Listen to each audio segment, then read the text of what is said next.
I'm back. Or, sorry about that. Hey guys, hope you're doing alright tonight. Figured it'd be nice to finally stream some 2004Scape for you guys. I know I've kind of been gone, or at least gone in the sense of at least streaming 2004Scape for a bit because I was trying to finish up Lightning Returns. But now I finally have, which I'm definitely glad about. Let's see if I can build this setup.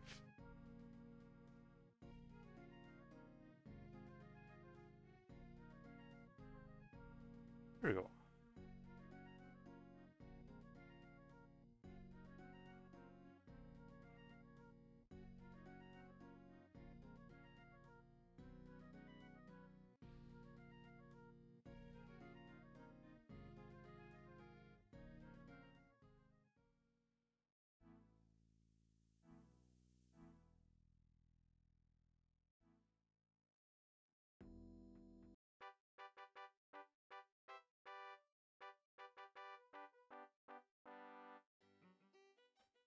Kind of like the ambient sound. I gotta find some more good ambient sounds in this game.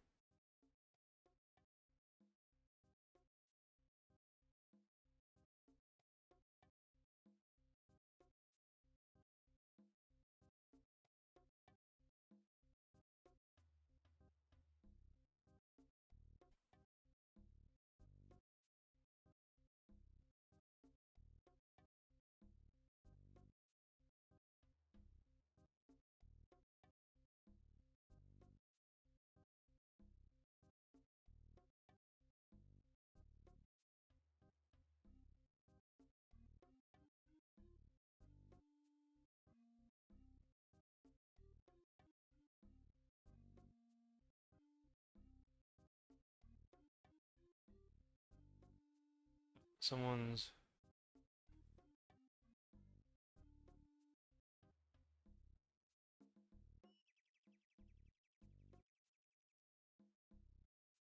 saying this one.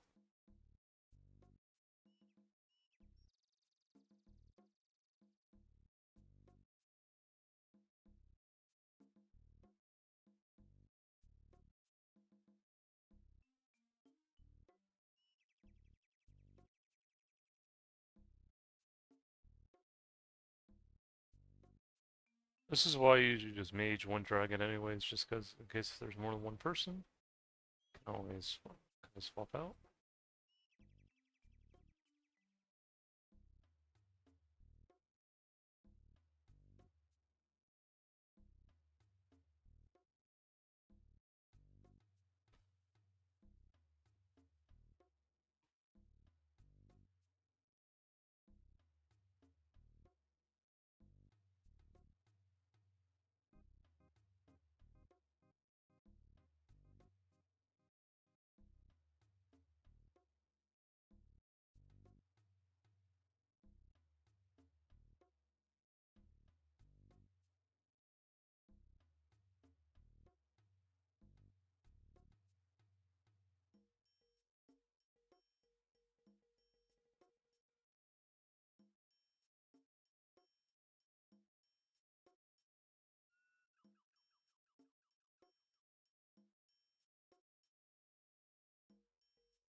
Yeah, that's why I leave a spot for another person, just so, they can have a dragon to range or mage and or melee, and then I usually do the same thing.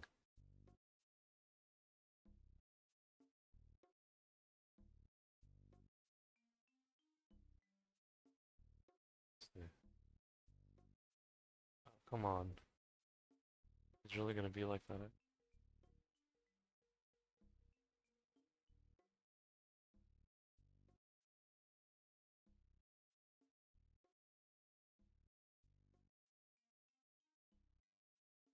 Yeah, he's really gonna.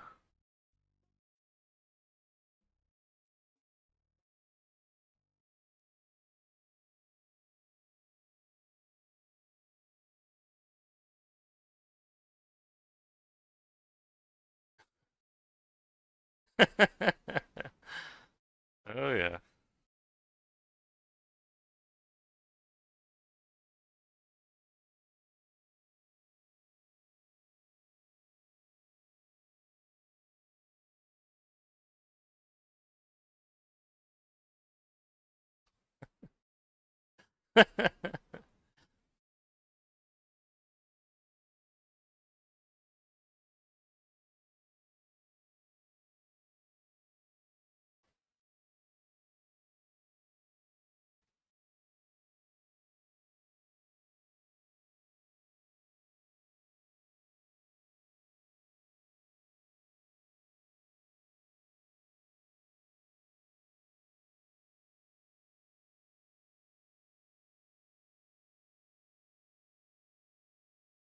Oh yeah.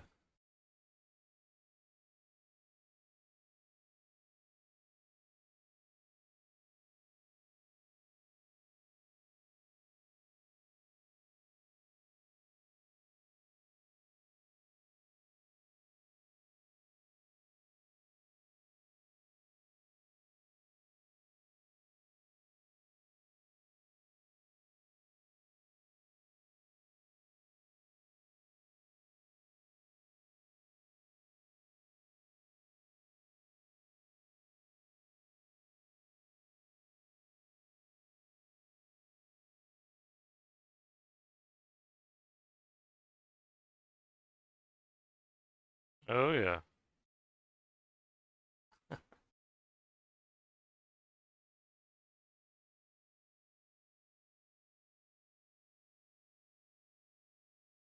What a I was gonna call him what a piece of shit. But yeah, hold on. See if we can do this.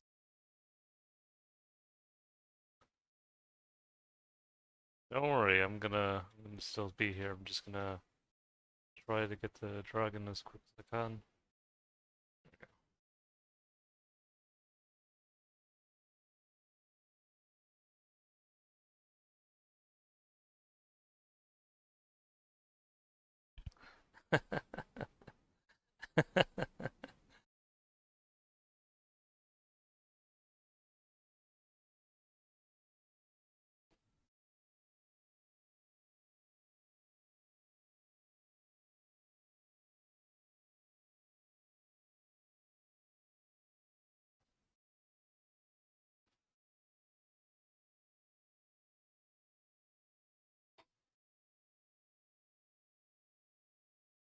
Yeah. Oh well. These things happen. These things happen, eh?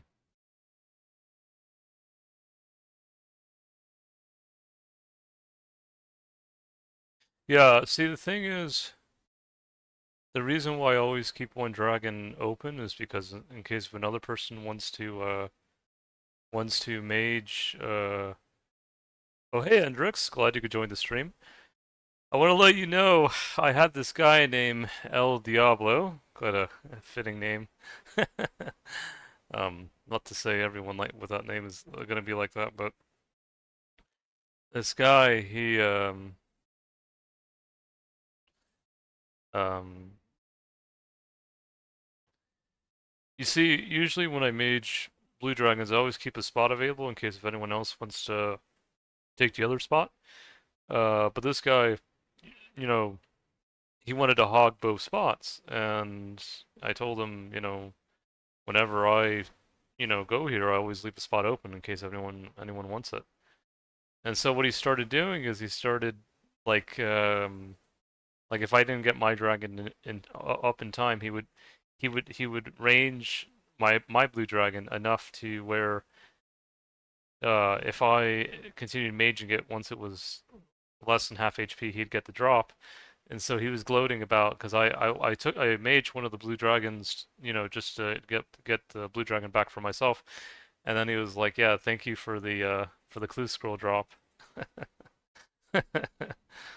And I wanted to call him a piece of shit because that's what he really was, But I just you know I figured he was gonna go away eventually, anyways, if he couldn't you know have the decency to be all right with one dragon. But yeah, it's just one of those things where um you just sometimes have to hold your ground, and I'm actually glad I did, because that's just something that I usually never have a problem with just doing one dragon at a time, but I guess some people they can't handle it for whatever reason. But,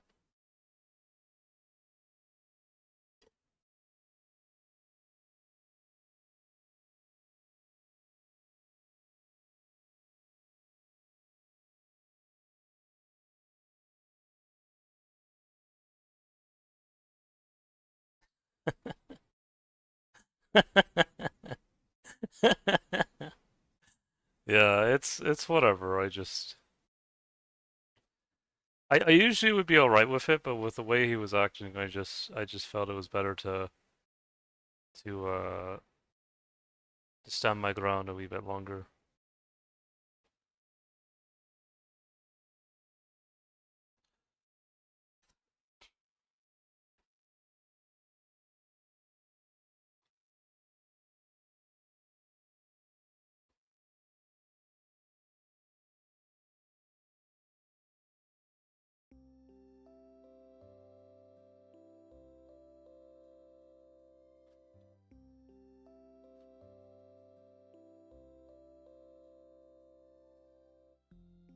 Most people in this game are pretty decent people, but um, and thankfully they are. But there are just some people that they just they just I don't know what it is, but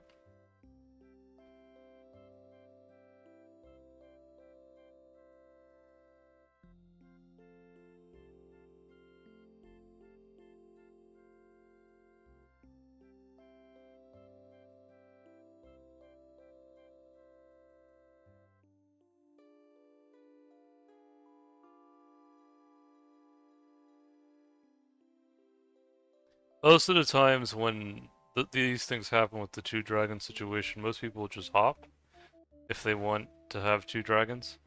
But this guy was asking me to hop, and I don't know. I think that in some situations people just if they really want the two dragons, they can always just go to another world. Um, it's whatever. It's whatever. But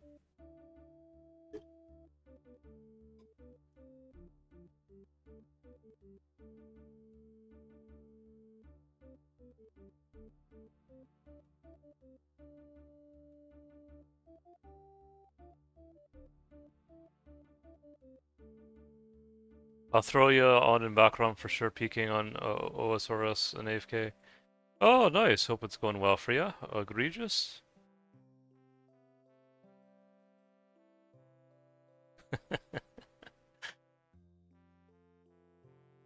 By the way, I usually don't like calling someone a piece of shit, by the way, but because I prefer to go about things in other ways, but yeah, it's one of those things.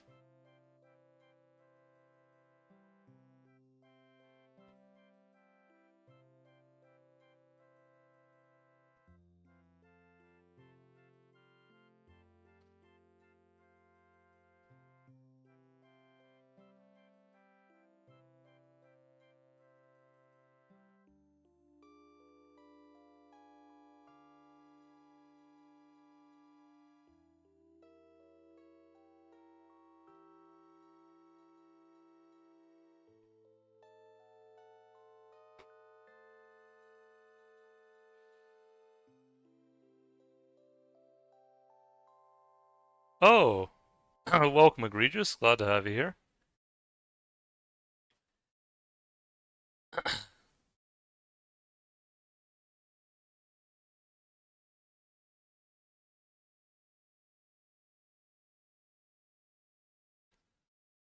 Yeah, thankfully things are better here now.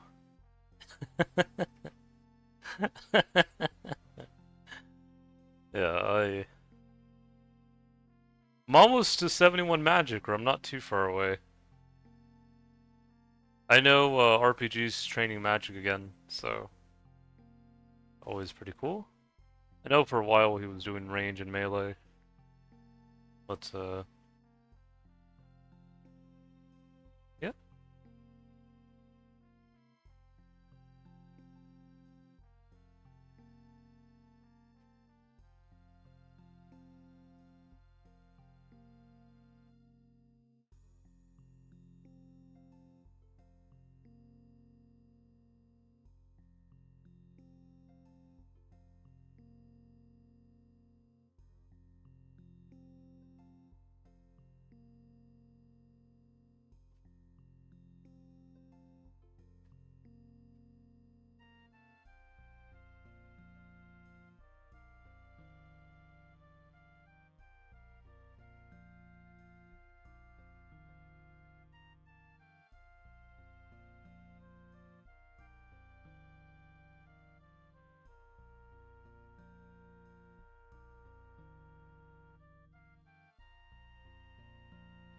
Oh, I'm drinking some warmer water or tea, by the way, or warmer tea, because the weather's starting to cool off a little bit. I usually drink cool water or cool tea in the summertime. I usually don't drink like iced tea, like with ice in it, but I do like cool tea. Hey Nate, glad you could join the stream. Glad you could be here. I've been getting a lot of herbs this one run. Bad. They're all Marentil. I got 4 of those, which is pretty cool. Let's go back and turn this all in.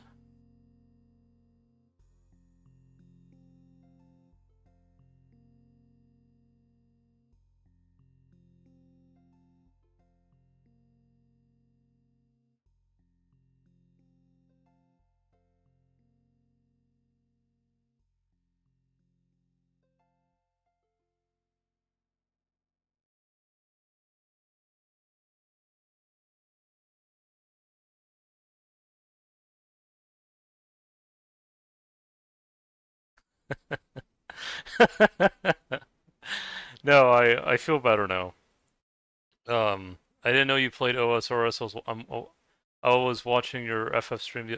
Oh, nice. Glad you enjoyed them. Yeah, I've been streaming. Well, I stream a lot of Final Fantasy in general, mainly Final Fantasy 14. But I've been streaming Final Fantasy 13, the trilogy, for months now.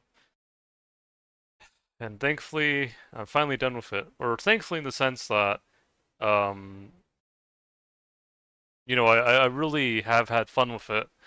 But I was kind of not necessarily race against time, but I was trying to finish Lightning Returns before Pokemon Legends ZA comes out, so I can kind of give myself some time to kind of recuperate. Well, not to say that playing Lightning Returns was like a massive draining feat, but it's not an easy game.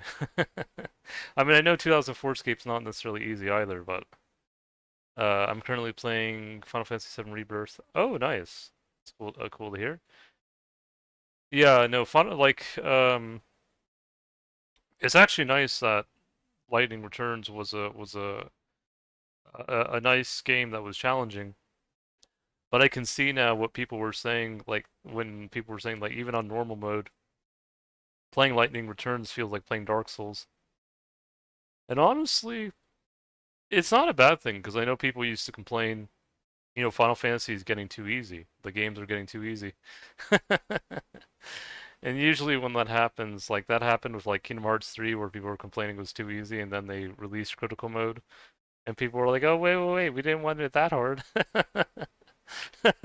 It actually played critical mode and I think I beat critical mode and that was really fun.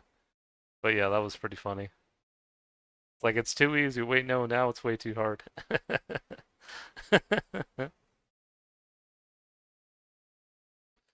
I think RuneScape 2004Scape is just the right amount of difficulty. I know some people originally said it was too hard, but to me it's just right. But that's probably because I began playing RuneScape back in 2005. Well, it'd be 1 year later from this, but I'm kind of used to this kind of pace of RuneScape. Um, Maybe some people aren't, but to me it's just right.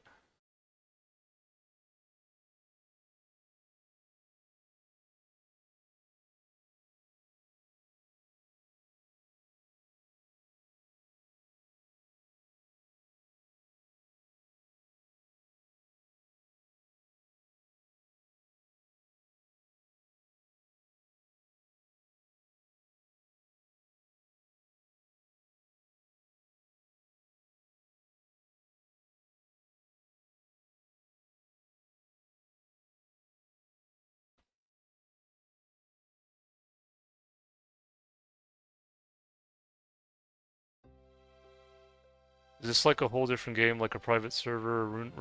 It's like I'll call it like an official private server. The reason why I call it official is because several J mods have played this game and I guess have kind of given their own green light in a sense.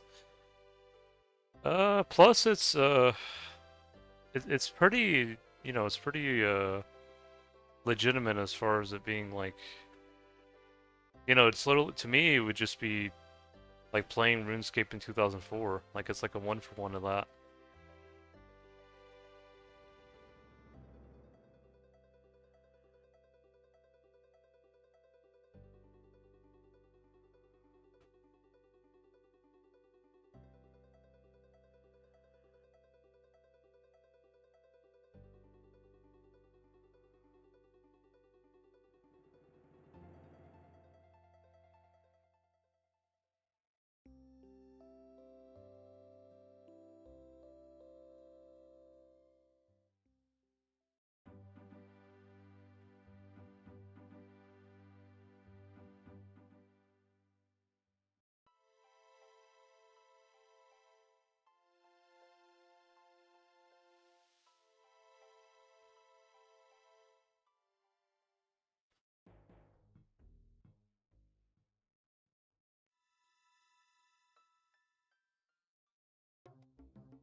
Oh, this one's actually pretty good. Kind of like checking out the different songs at times. That's pretty cool. Anyway, I gotta get some sleep. Have a good stream. Good night. Okay, take care, Nate. Glad you could come in.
Let's see here. I might be able to get 871 magic tonight. We'll see. Yeah, I think I might be able to.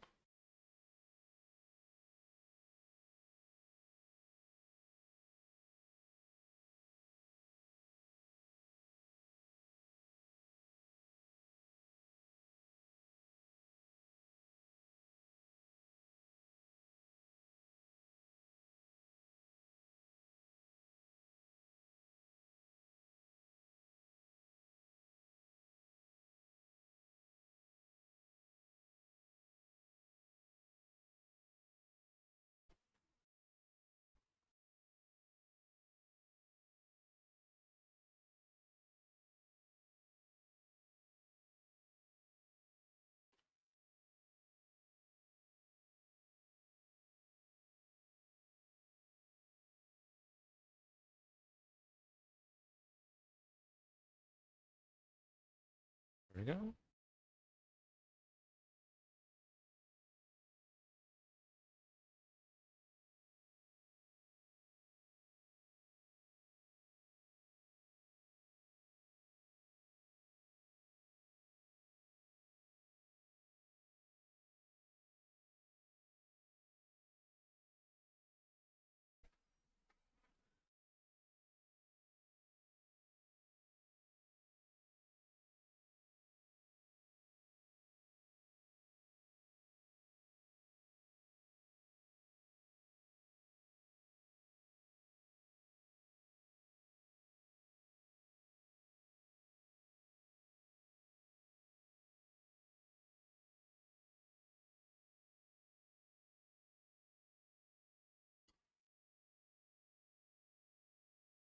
Ah, there.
Let's see.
Let's see here.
Oh, we got a good amount of bones this run.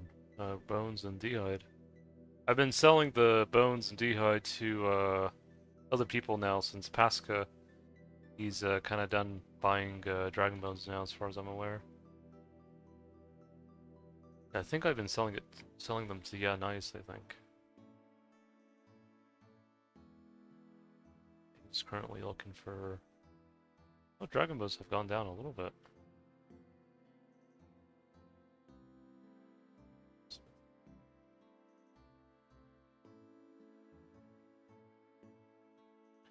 Is he on currently? Yeah, nice.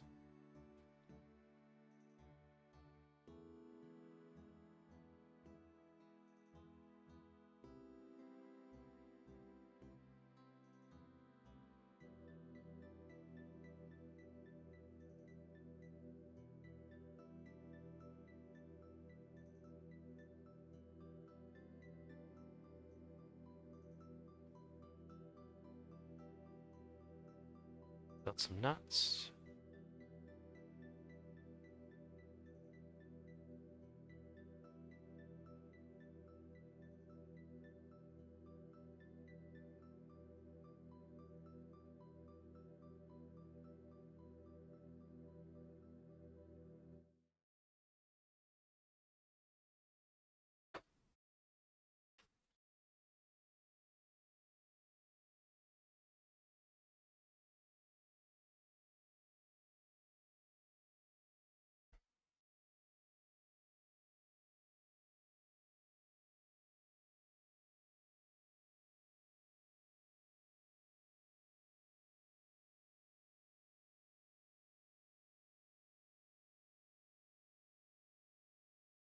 I saw him cutting willows and Draenor. Oh, nice. That's pretty cool. Yeah, I know a lot of people usually like that spot.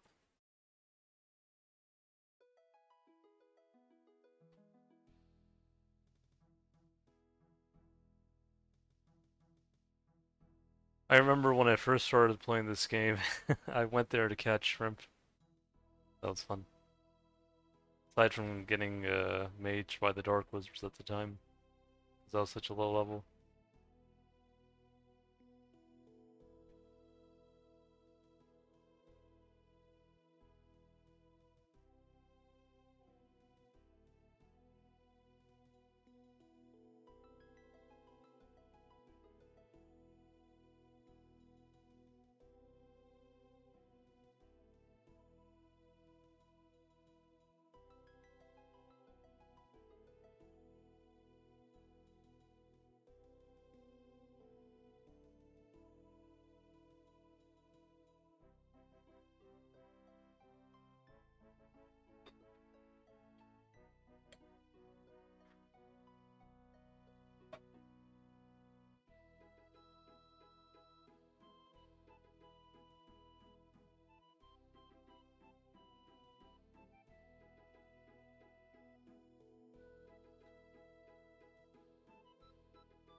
Here we go.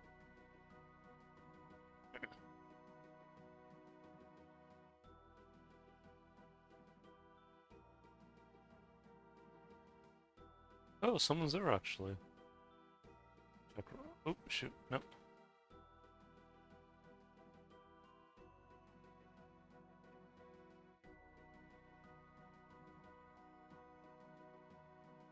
Can always check next time.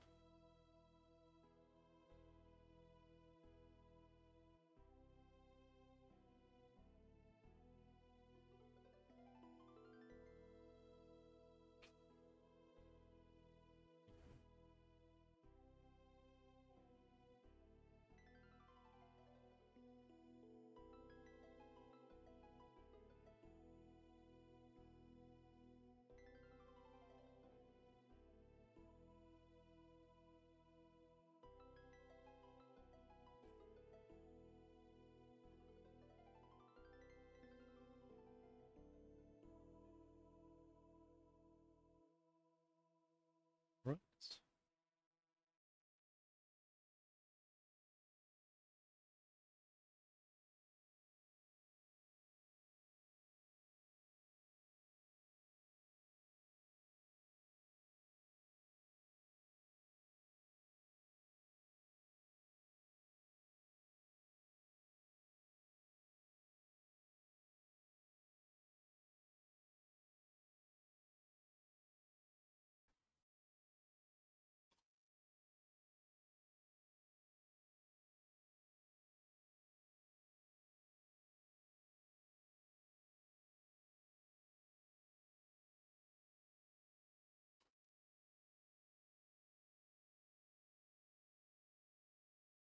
Oh, let me get the eye patches.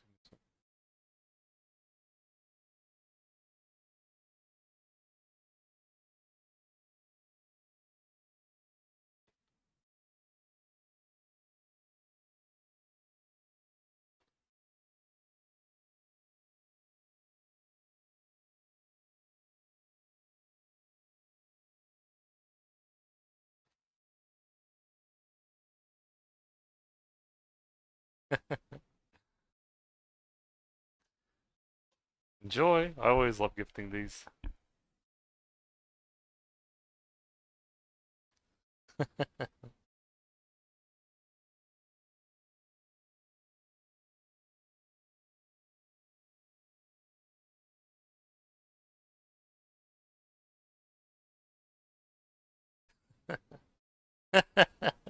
Looks like he bought out the runes already, it's alright.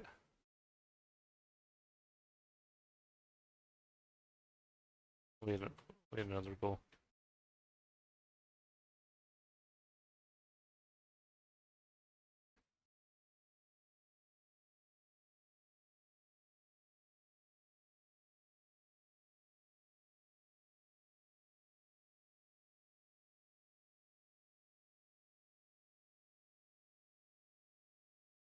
Guess we could also start using the air runes as well.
See here.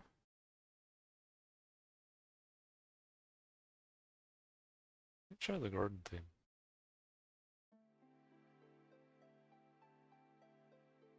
Oh yeah, this is 1B.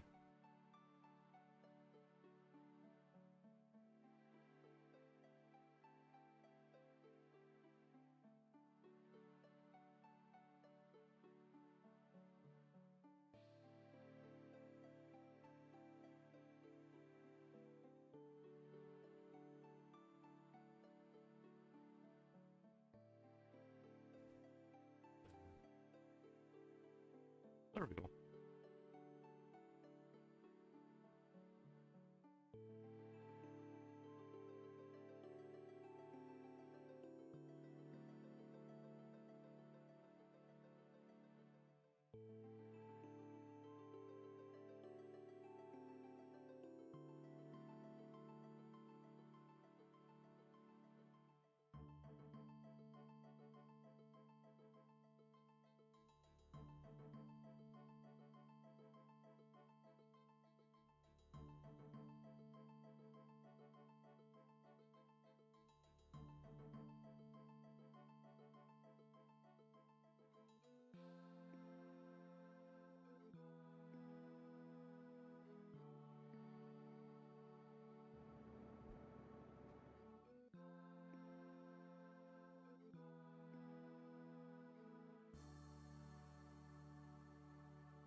This one's great.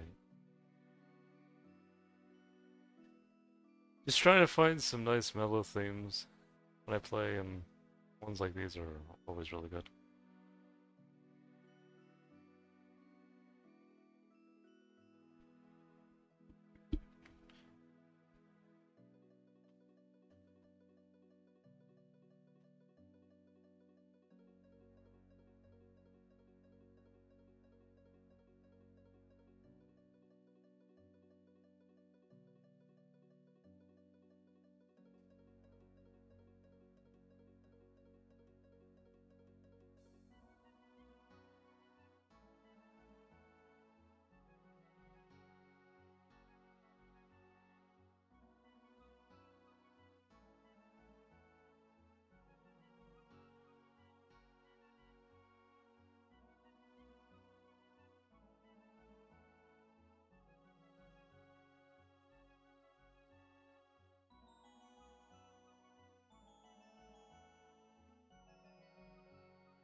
While time flies, officially rare week and good luck.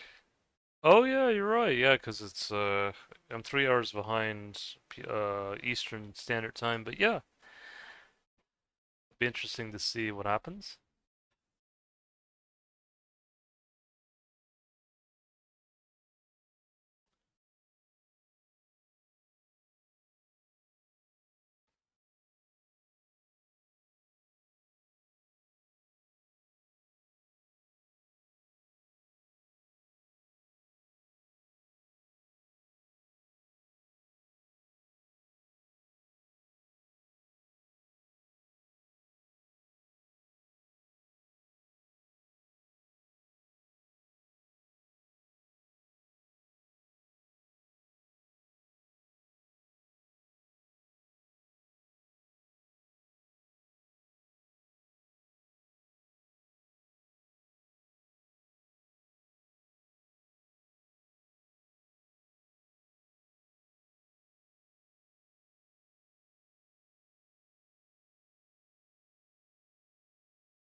Some water runes.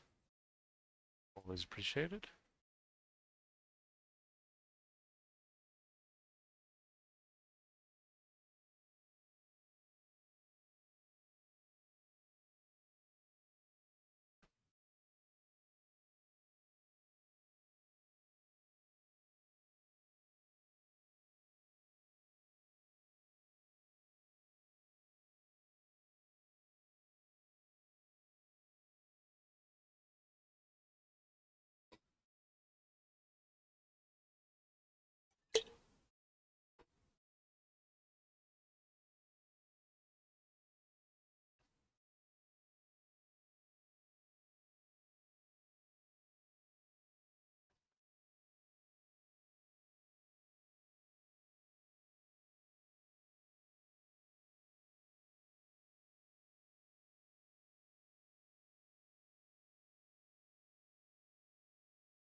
Cool.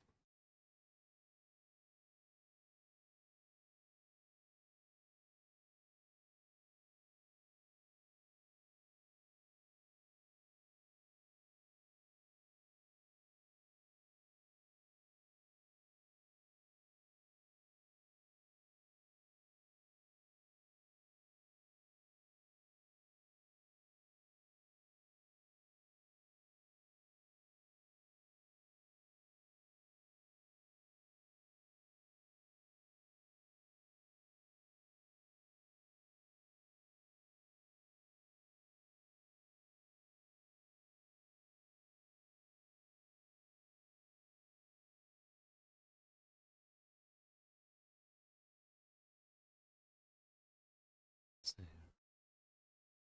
Can get some chaos runes. Nuts. Some blood runes.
See.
Hopefully they in time they either add well, I'm sure we'll get more music in the future. I just really love ambient sounds in general.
Damn.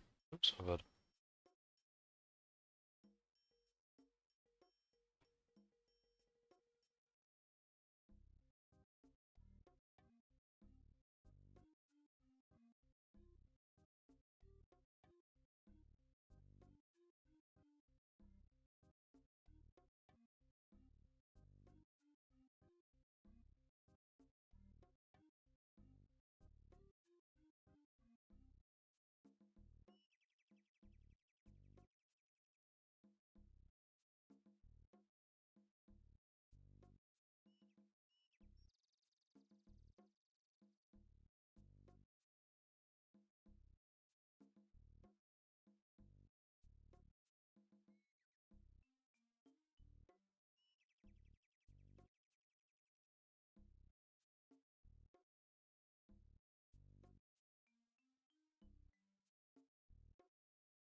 Hey Ghoul, glad you could join the stream. Nice to have you here.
Ooh, Spotlight Hour Tuesdays, 6 p.m. if you play Pokemon Go.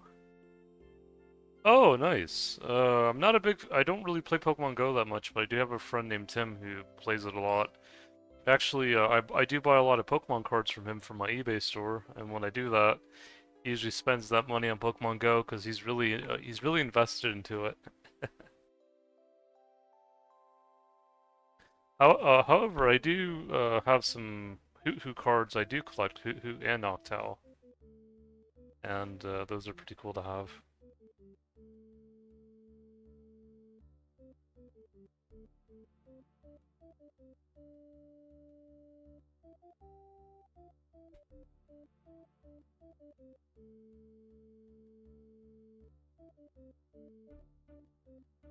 Yeah, no, my friend Tim's probably spent thousands of dollars on that game over the years.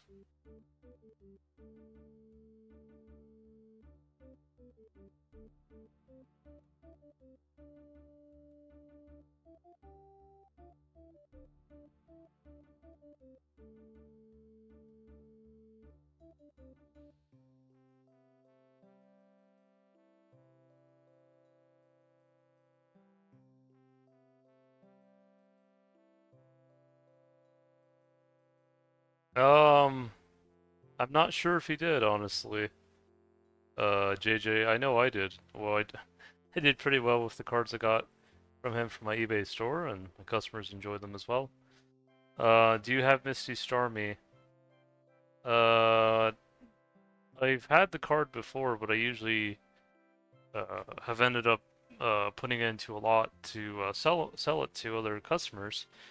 So the thing, how I run my eBay store is usually I buy like a lot of pre-owned cards and I come up with creative ideas and I end up selling them. Like for example, sometimes I'll get cards from like older sets like Gym Heroes or Neo Genesis or EX Dragon or BX Ruby and Sapphire, and I come up with ideas, put them into sets, and people usually enjoy them. I'm not one of those people that go to Walmart or Costco and buy out the all the sealed product because I'm not really, especially like when it first comes out, I'm not really into that. The only time I've really have like bought sealed product to sell, it was a long time ago. This was before like COVID and stuff. This was back like must have been like 8 or 9 years ago or something where I tried ordering some like Arcanine break boxes from like a distribution, and I ended up selling all the packs and all the cards and all that. But I opened all the boxes actually, so I just sold the contents in the box. And then there was another time where my local hobby shop was running a clearance sale because uh, one of their centers was shutting down, and so they had all these boxes of Entei, Raikou, and Suicune blister packs, and they were like 50, 60% off, and I just bought like six cases of them and ended up selling them. And they went pretty quick. I still have some of the coins left, but I know the packs went really quick. The Raikou, Suicune, Enteis, I sold hundreds of those, or over 100. Um, And then a bunch of different coins also sold too. But I don't know, like um I'm just not a big fan when people especially like going to like a Target or a Costco. I feel like if you're gonna buy cards for your store, I'm not saying that's the worst place to do it, but it's just kind of, you know, I just don't think it's like trying to find the words for it. It's just kind of it's just kind of odd because, you have these people that go to Costco and Walmart and all that, and they'll literally get buy like 80 cases of like product, and I just feel like it's not the best place to do it. I feel like if you're gonna do that, there's other places you can do that. And the worst part is when people fight over it. Yeah, integrity. Yeah, that might be it. Yeah, that might be another word. I've watched videos. I don't know if you guys have seen videos where people were fighting each other for for like the latest products that were coming out, like in their Walmart and Costco, like where people were fighting each other for the product. And you see, like, I think the problem with those people is, see, the reason why I run my eBay business is because, I mean, I've been running it for over 10 years now, and I started selling cards when there wasn't a big, big thing about it, it was just, I did it because I loved it. And I think the problem with a lot of these people nowadays is they're really just getting into it just because they think they can make millions, and they don't really care about well, I don't want to say they don't care, but it's just a different attitude. Um, you know, I feel like you can tell when someone really enjoys the hobby or really enjoys what they do versus someone that just wants to make the most amount of money in the shortest amount of time. And I don't know. I think there are healthier ways to go about it. That's all. But I'm not really one of those people that, I'm not really. Um, I try not to get into this because a lot of times I'll go into like forums about Pokemon or YouTube comments, and every time I see it, sometimes people will keep talking about scalpers, and I get tired of hearing it after a while, you know. And so the way I go about it is I just try to make it fun, like I've always done it. Um, yeah, that's just really it, at the end of the day. Like, I feel like any hobby, should be fun.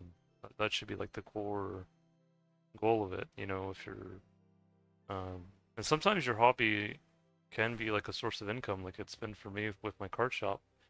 And I guess my YouTube channel as well, even though it's not, I haven't generated any income from this yet, but yeah, metagaming ain't always fun. Yeah, no, it's just like, how do I describe it? Um, I think, um, like I remember one time, this was like a year or two ago, I would go to my local hobby shop to buy cards for my store, and there was one time where there were like a whole bunch of people who went there, must have been like 15, 20 people. And so we all, I went in, they went in, and there was this one guy that was just trying to buy out the whole case of all the cards, and he's looking at me and saying, I'm gonna make millions off of these. And I'm like, all right. And then I bought some cards myself, and then I noticed 6 months later, I saw him again, and he's like, well, I'm kind of getting out of selling cards, and I'm doing something else because it just didn't turn out as good as I thought it was. And yeah, it's just one of those things where I've been consistent with it for maybe that also helps that my sun sign is Taurus, the bull, but I've been consistent with this for like over 10 years, like 12, 13, maybe even longer. Just a really long time. I've just been consistent with this with the hobby in general. So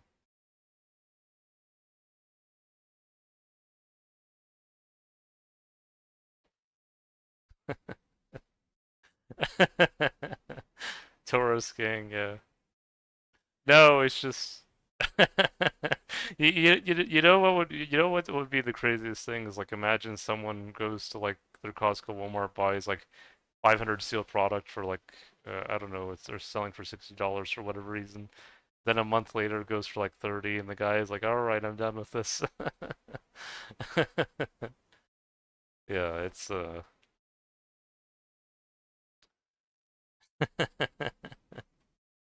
I don't know. I just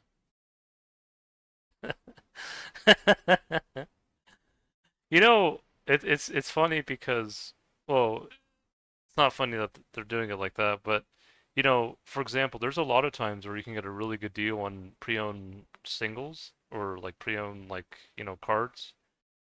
And that's what I usually go for. Like there's a website I use called Cool Stuff Incorporated and I used to go to their shop when I lived in Florida. Now I live in Pacific Northwest, like Idaho, North Idaho, Eastern Washington region. And I remember that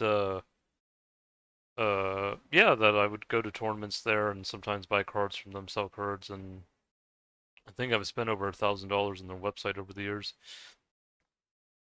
And the nice thing about them is, they, yeah, those who scalp and lose money always complain on Reddit. Yeah, yeah, like with them, like cool stuff.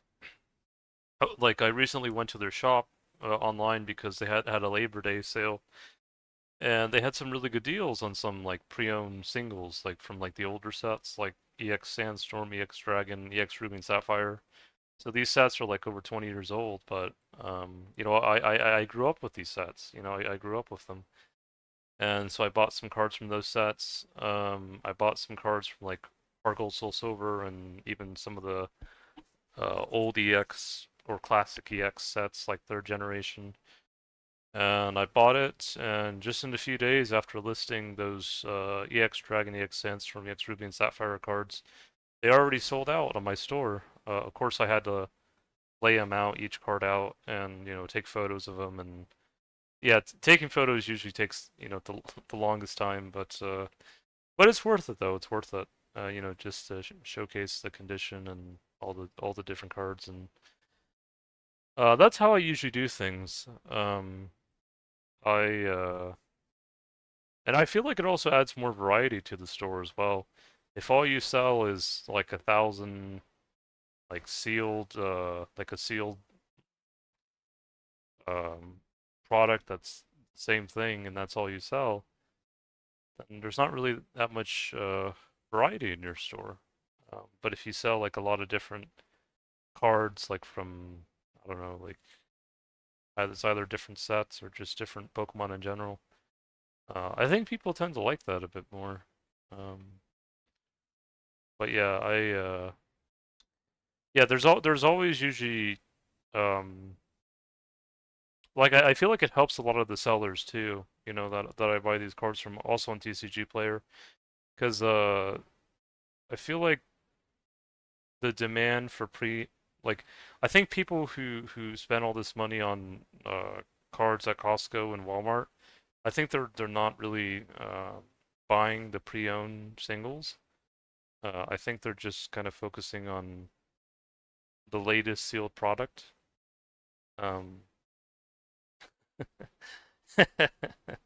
and again, it's not like it's bad to buy sealed products, but if that's all you buy and you buy nothing else, then I feel like you're kind of missing out.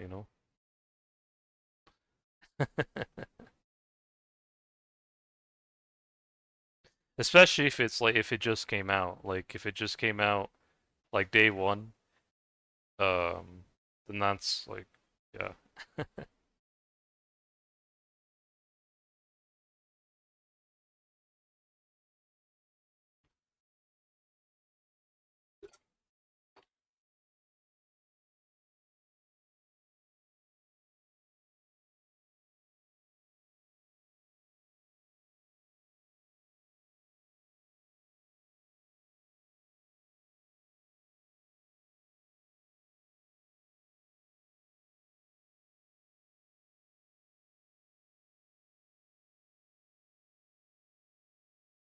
Like there's some stuff I've gotten from my store that are pretty neat.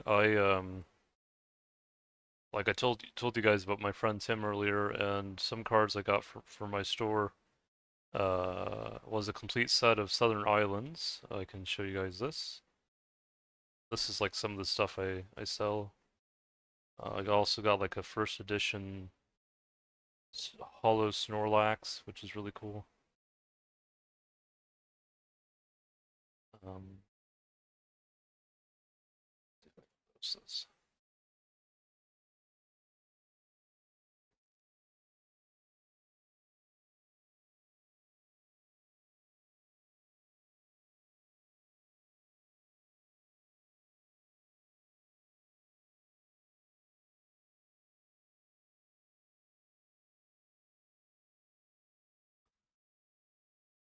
I can show you guys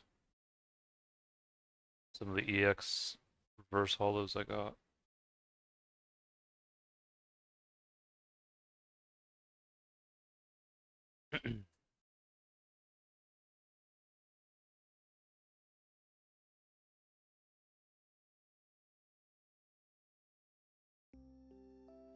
There was a time, well, this wasn't Pokemon related, but there was a time where there was like a huge, like liquidation for Cardfight Vanguard shop. This was like over 10 years ago, and I think I must have gotten like over 100 sealed product from them, and I did pretty well with that. Um, but again, I think like with sealed product, I tend to just if I can get a really good deal for it, then I'll usually go for it. But that's how I usually go about it.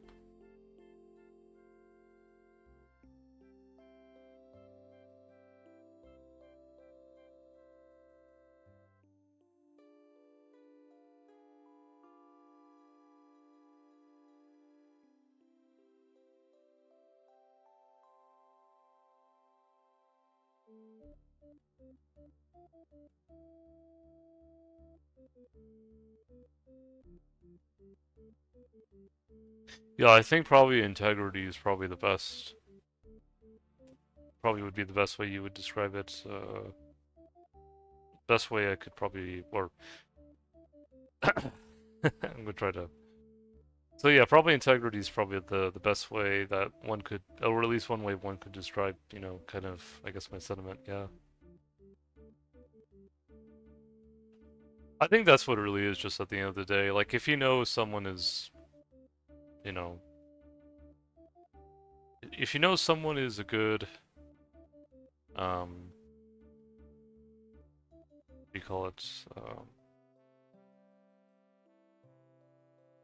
Say either a good seller, a good business owner, a good, or even just a good person in general. I think people just know. People just know. You don't really have to tell them per se. Sometimes they just know. I think that's just what it is too.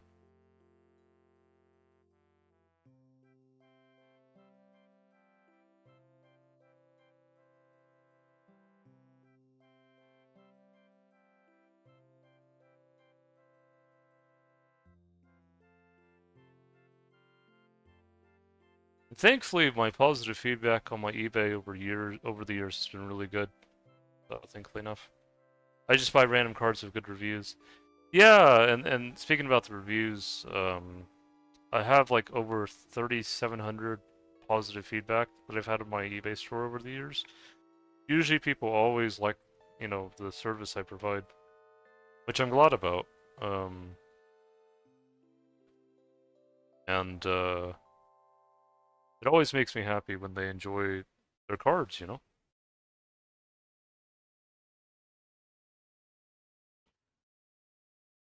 I had this one customer from Hawaii, or I know they say Hawaii, but he said he was so excited when he ripped through the cards that he bought from me that he didn't realize he had missed some cards that that were also in the order, and he's like, "Where are those other cards?" He's like, "Oh wait, I found them." He just told me he was so excited, ripping through the packages that he missed some of those cards. He mainly just bought like a bunch of like Johto stars from me, like and some Kanto and legendaries. So it was like a whole mix of different cards, and he just really enjoyed them all.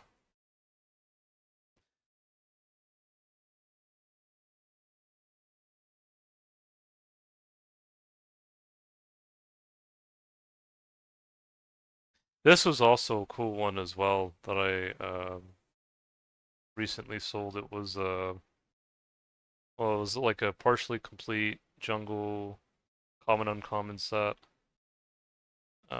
Also like some ruby and sapphire stuff was really cool. And I also have best offer on my store too. What shiny Pokemon in Kanto have cards? Uh,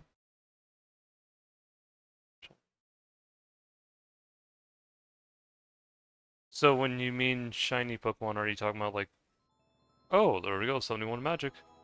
Are you talking about like what Pokemon from the first generation are holo rare cards or reverse holo or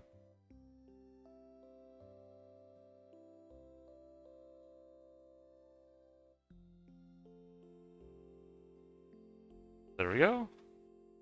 Yeah, that was my aim to get 71 magic tonight and I'm glad I did. It's gonna be a while till I get 80, but we'll hang in there.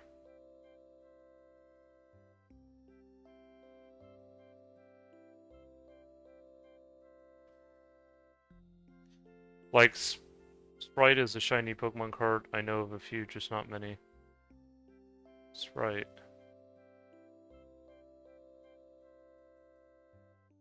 Are you talking about like Ghastly or Gengar or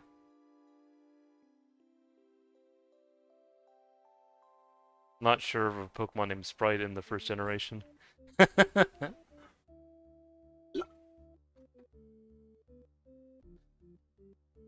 It makes me also think of the soda Sprite. I don't think they've come out with the soda Pokemon yet. Pokemon itself is shiny like green Mewtwo. Oh yeah, are you okay? Oh wait.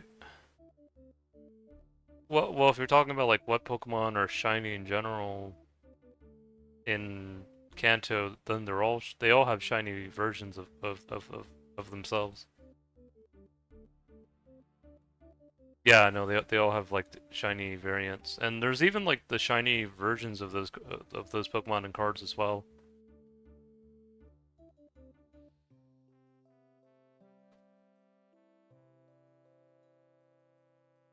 Not all of them, some do.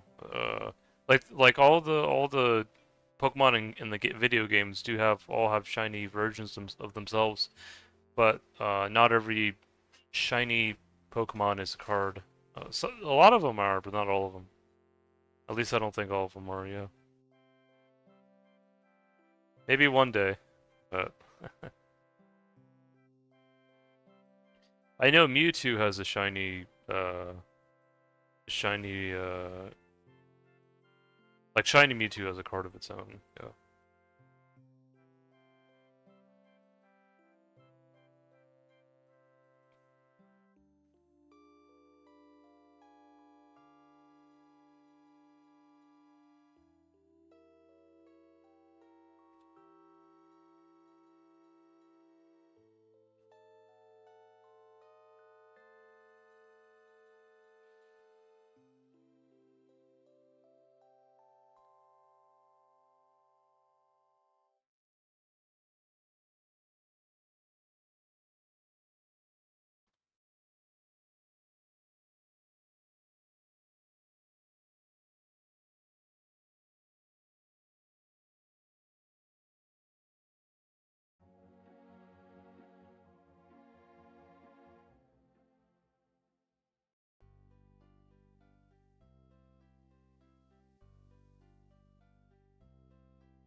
Sure.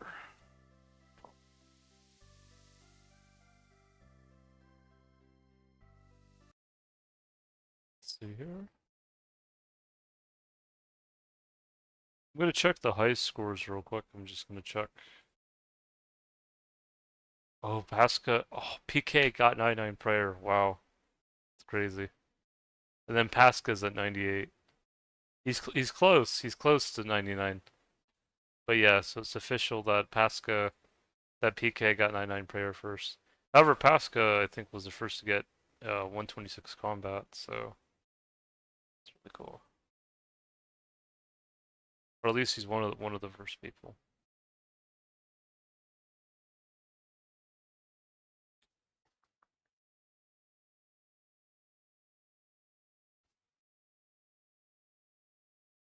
Oh, spiders. You know, honestly, I don't really have problems with spiders. I actually let them kind of, some of them stay in my kind of apartment just because they kind of balance, you know, like, because sometimes, especially in the summer, we get a lot of horseflies, and horseflies are the ones that I kind of struggle with the most, and I feel like the spiders kind of balance that. Um, I'm also okay, like, there's also, like, some bugs that kind of look like mobs, but I don't think they're really mobs, and I tend to be fine with those as well. I'm just not the biggest fan of horseflies, because they usually bite. Spiders are okay. Spiders, they just... I know some people don't like them because of, I guess, people, like, of how they crawl or whatever, I don't know, but I tend to be fine with them. Spiders, you know, it's not really too much of an issue. Spiders, and then you know, and there's also some bugs that kind of look like dragonflies, and they're fine as well.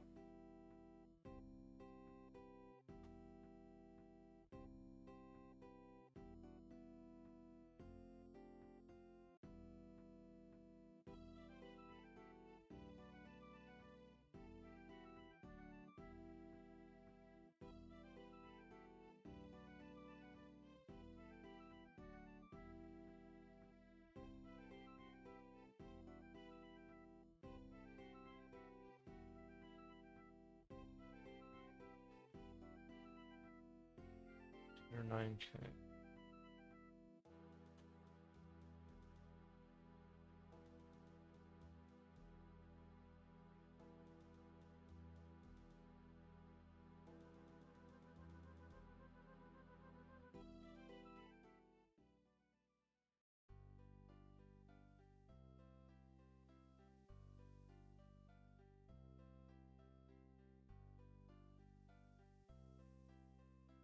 Got over 5 mil now.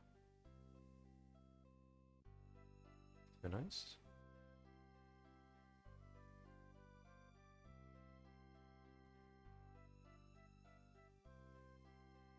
And bought out all the air runes.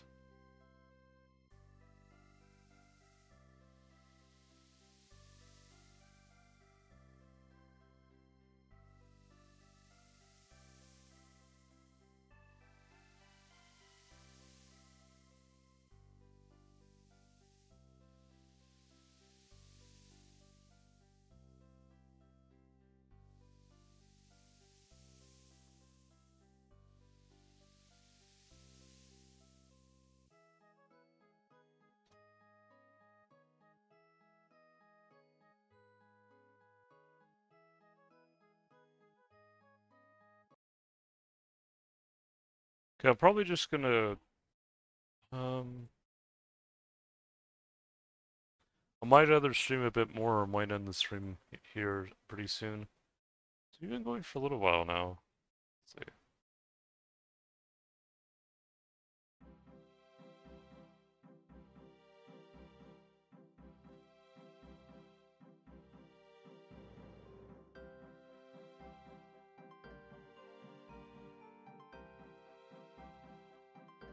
Just glad we got our 71 magic.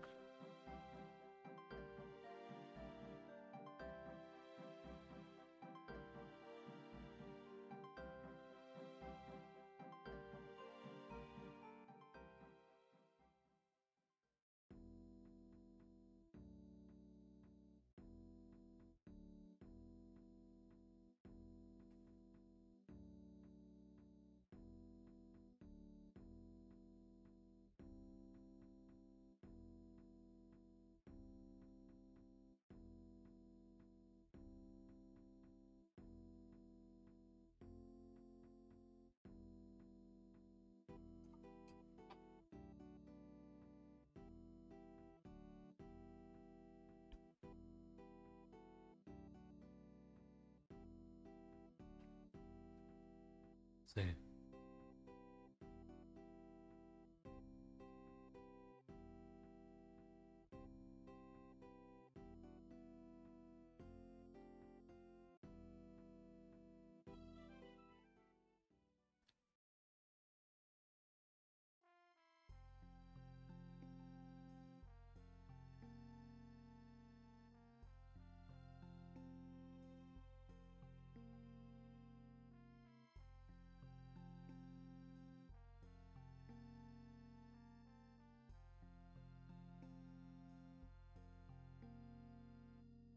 I let some live, but this is Australia. Oh yeah, like I know some of the spiders over in Australia are pretty big, so I can understand that. Yeah, I think the spiders here, like they're I don't think the ones in my place are poisonous or any of that. Um, but I don't know. Maybe in Australia there are more varieties that are poisonous. Maybe.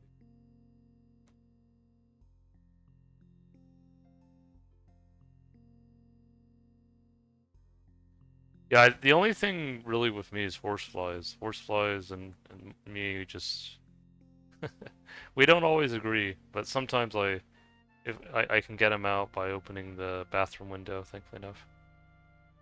Aside from them, other bugs tend to be fine.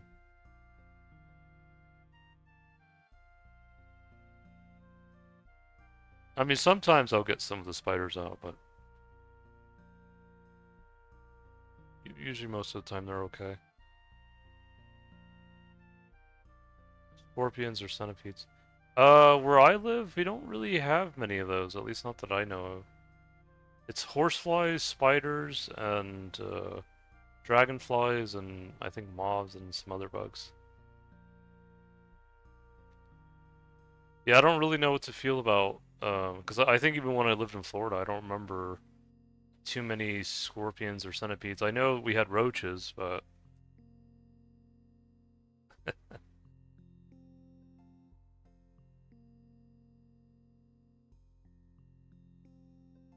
I think we have cicadas that live here too. And cicadas, but they're usually outside though. Cicadas. They usually hum pretty nicely at night.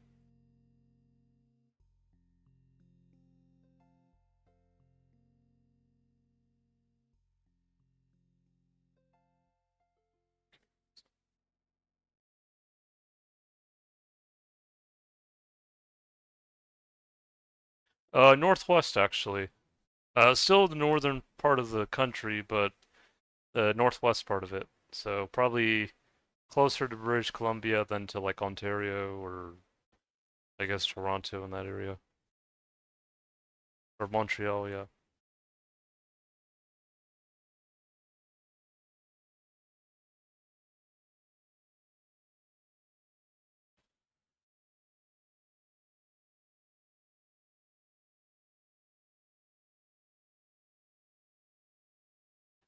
Yeah, it's not too bad living up here. As long as you're okay with snow, then it's fine. But honestly, last winter wasn't too bad. Canada is so weird every time I look, it doesn't seem real. Yeah. Yeah, Canada is an interesting place. I've visited there before, mainly just the western part of the country, but it was nice. It's kind of like here, but just further north.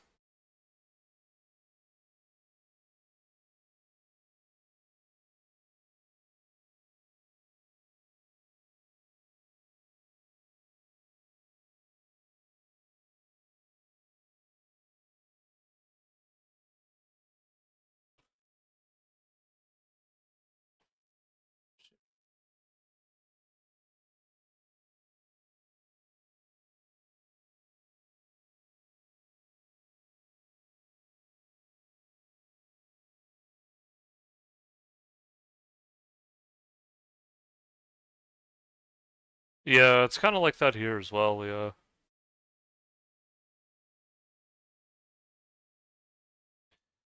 Yeah, I still can't. I don't know if more people live in Canada now than California, but I know there was a time where California had more people than Canada, which I thought was crazy.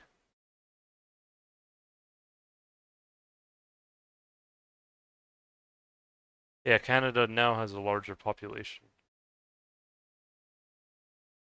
Yeah, because I know California and Canada used to be neck and neck, but now Canada has, I think, 100,000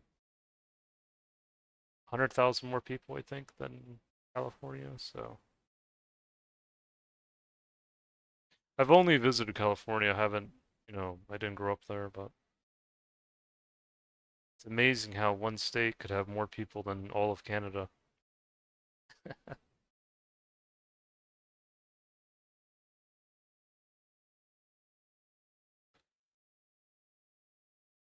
Yeah. Yeah, that's crazy. With how big Australia is.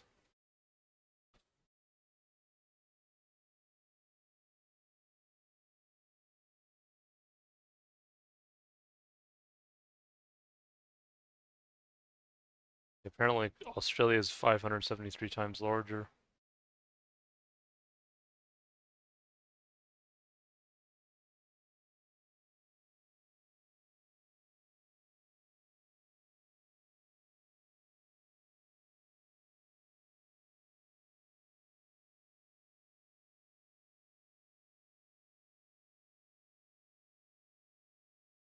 Yeah, up here, thankfully, it tends to be pretty quiet, um, most of the time.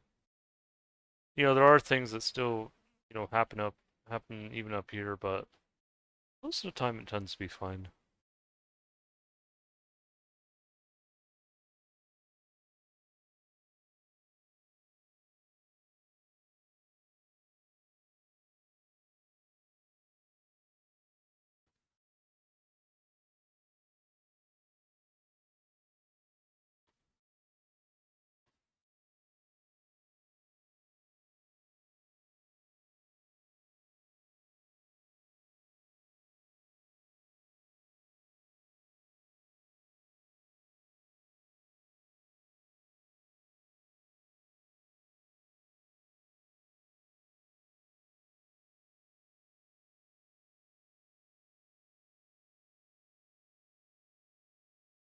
Um,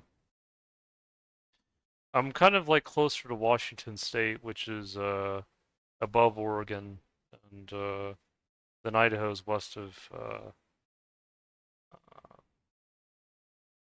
of Idaho, or yeah, west of Idaho, yeah, St. Hope. But I kind of live on the border between Idaho and Washington, so we're not too far from each other. Yeah, like here recently, a few months ago, there were a few firefighters that lost their lives trying to put out a forest fire, and fortunately, there was a guy that shot them. And it's always kind of tough when those things happen, but yeah, I think their souls are starting to thankfully find rest now. But that's why there's a forest I usually go up to. I've gone up to quite often, but I haven't gone up there recently. Well, one, because the summer was pretty hot, and two, I'm just kind of giving it a bit more time before I go up there because, um, if like I think they didn't pass away in the area where I usually walk in the forest, but it was another part of the mountain, but still, yeah, I should have said film. My bad. Oh shoot, my bad. Sorry about that. You can tell how long I've lived here then. Um, Up here, people, I'm not a person that carries a firearm myself, but there are a fair amount of people who do carry firearms up here, and it can be like a double-edged sword. I know in the U.S. there are a lot of people that really are pro firearms, but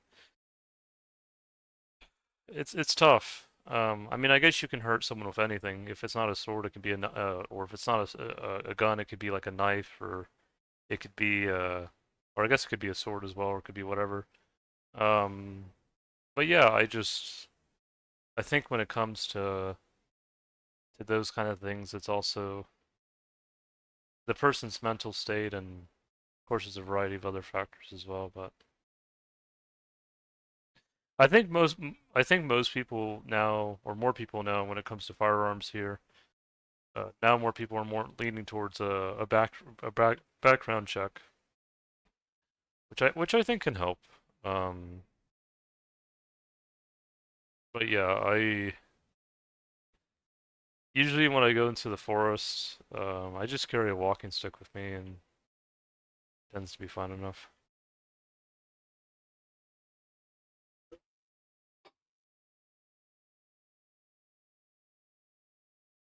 The thing with a firearm is that, of course, you can defend yourself with it if you want to, like with anything else, but if someone shoots you anyway from like a long distance, like what happened to the firefighters, even with a firearm, you still can you can still be in harm's way. So you just have to, there are other ways to, I feel like there are other ways to go about things, but because there would be some times where I would go into the forest and people, uh, well, thankfully people wouldn't ask me most of the time about not carrying a firearm. It was usually just pepper spray, and it was more so for like wild animals. But I've walked in those woods for so long now that wild animals, like, well, up here we have like deer and sometimes bear and turkey and stuff like that, but it's never been a problem for as long as I've been up here.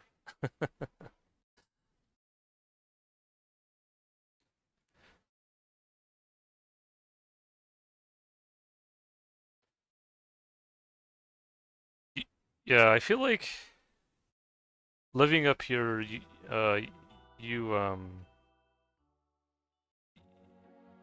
you have to, well, I wouldn't say you have to have a certain amount of grit, but what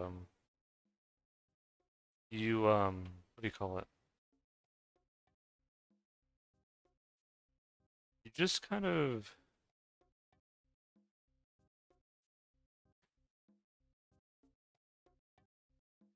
trying to see how I can describe it.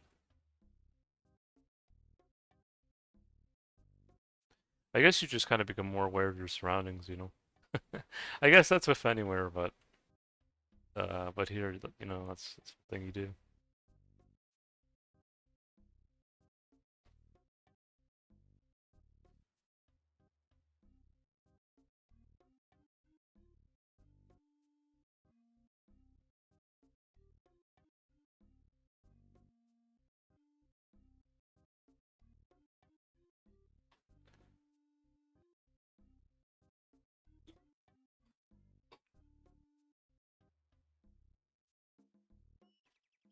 Yeah, by the way, Ghoul, I didn't I didn't mean to take your message the wrong way. I think I've lived here for so long now that sometimes certain words have different meanings, but but no, it's fine. You can film a show or you can shoot a show as well, so it's fine.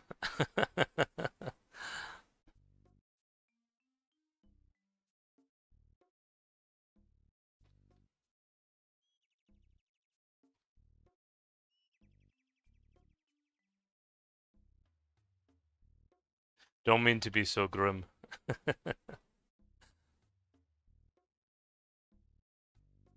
I think the one thing that's um kind of stayed different though with me being up here is my accent. Sometimes people would ask me, you could probably relate with this with you being from Australia. People would ask me if I was from the UK or Britain or maybe even Ireland, and I told them, um, I wasn't born there, but I do have like a lot of. I checked my ancestry because my uncle Cherokee Japanese Herman, he'd always call me Celtic healer, and I found out I did have like a lot of Celtic ancestry. A lot of it actually was from like France before it was named France by the Franks. It was called Gaul, and those Celts, because actually most people don't know this, but the Celts in modern day Britain and Ireland, um, before they were Celts, they were Bellbeaker people. and bell beakers were like more related to like Scandinavians. The ethnic Celts actually though were more related to like Spanish, Portuguese, North Italian, French, or yeah, and then to an extent French and South Dutch, and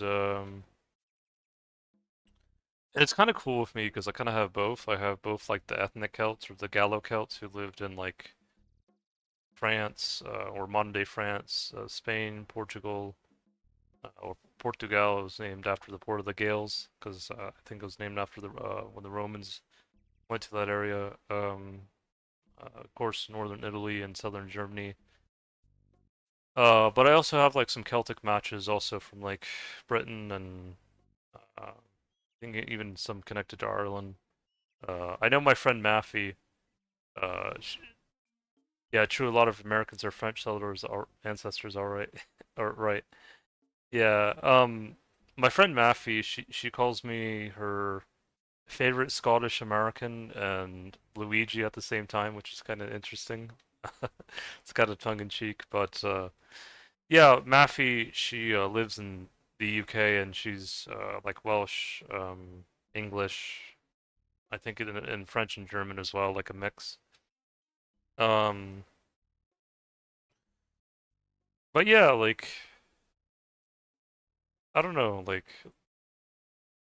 because like when I think of the French, I know it's kind of multifaceted. I know some people say, like my friend Dolly would say, she's a Cajun, Irish, French. She says there's a French and then there's a real French, and that to me is code for, there's a French that are pretty friendly, and then there are those that are stuck up, I guess.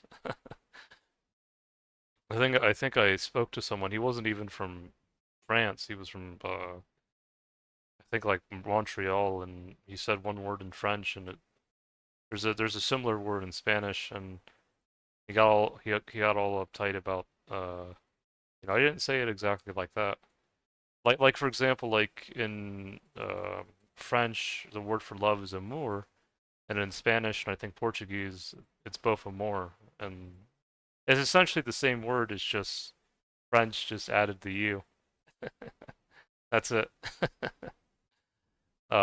I think it's kind of like Norwegian and English. Well, even Norwegian and English would be more different because in English you would have rainbow, and in Norwegian you would say regnbue. Um, but the Norwegians are fine. Actually, not even just the Norwegians. There was a Danish person I was watching. She was alive, and I said spoke about the regnbue, and she just smiled. Because there's probably not a lot of people that know, uh, Norwegian or Danish, the languages. And so, because I had like some Bellbeaker ancestry from like 2500 before Common Era, so it was like 4500 years ago. It was in Germany actually, but at that time they were actually more related to like Norwegians and Swedish and North Dutch and I guess modern Danish and modern day West Scottish and Orkney. Yeah, I think Orkney was where the Norse settled in Scotland in the medieval ages. But yeah, a lot of that. But yeah, no, she was happy. She was like, "Hey, like he knows my language."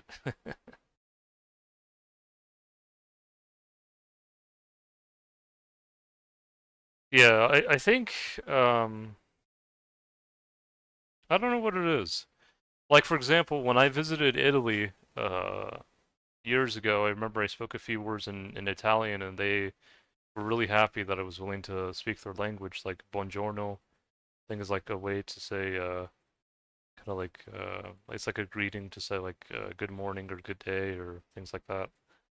Or like it's kind of like a buenos dias in Spanish. Um, but yeah, like I don't know what it is. I think it just depends on the French person.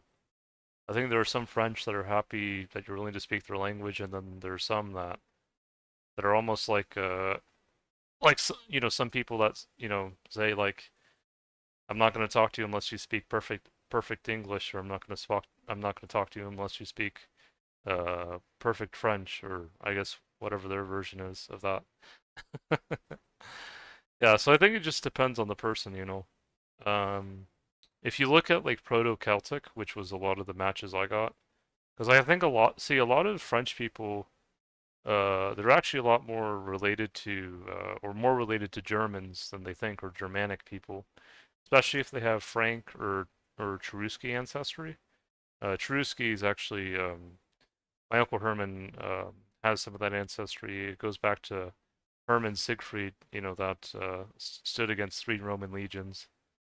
Um, you know, that was during a time when or well, it was in Germany at the time, modern day Germany, but you know, they just were really struggling at that time. So, but anyways, so um, Goths. So Cherusci, they're not necessarily Goths. I actually have some ancestors related to the Goths or Visigoths. I have Visigoth, mainly Visigoth, and a little bit of Ostrogoth, a little bit.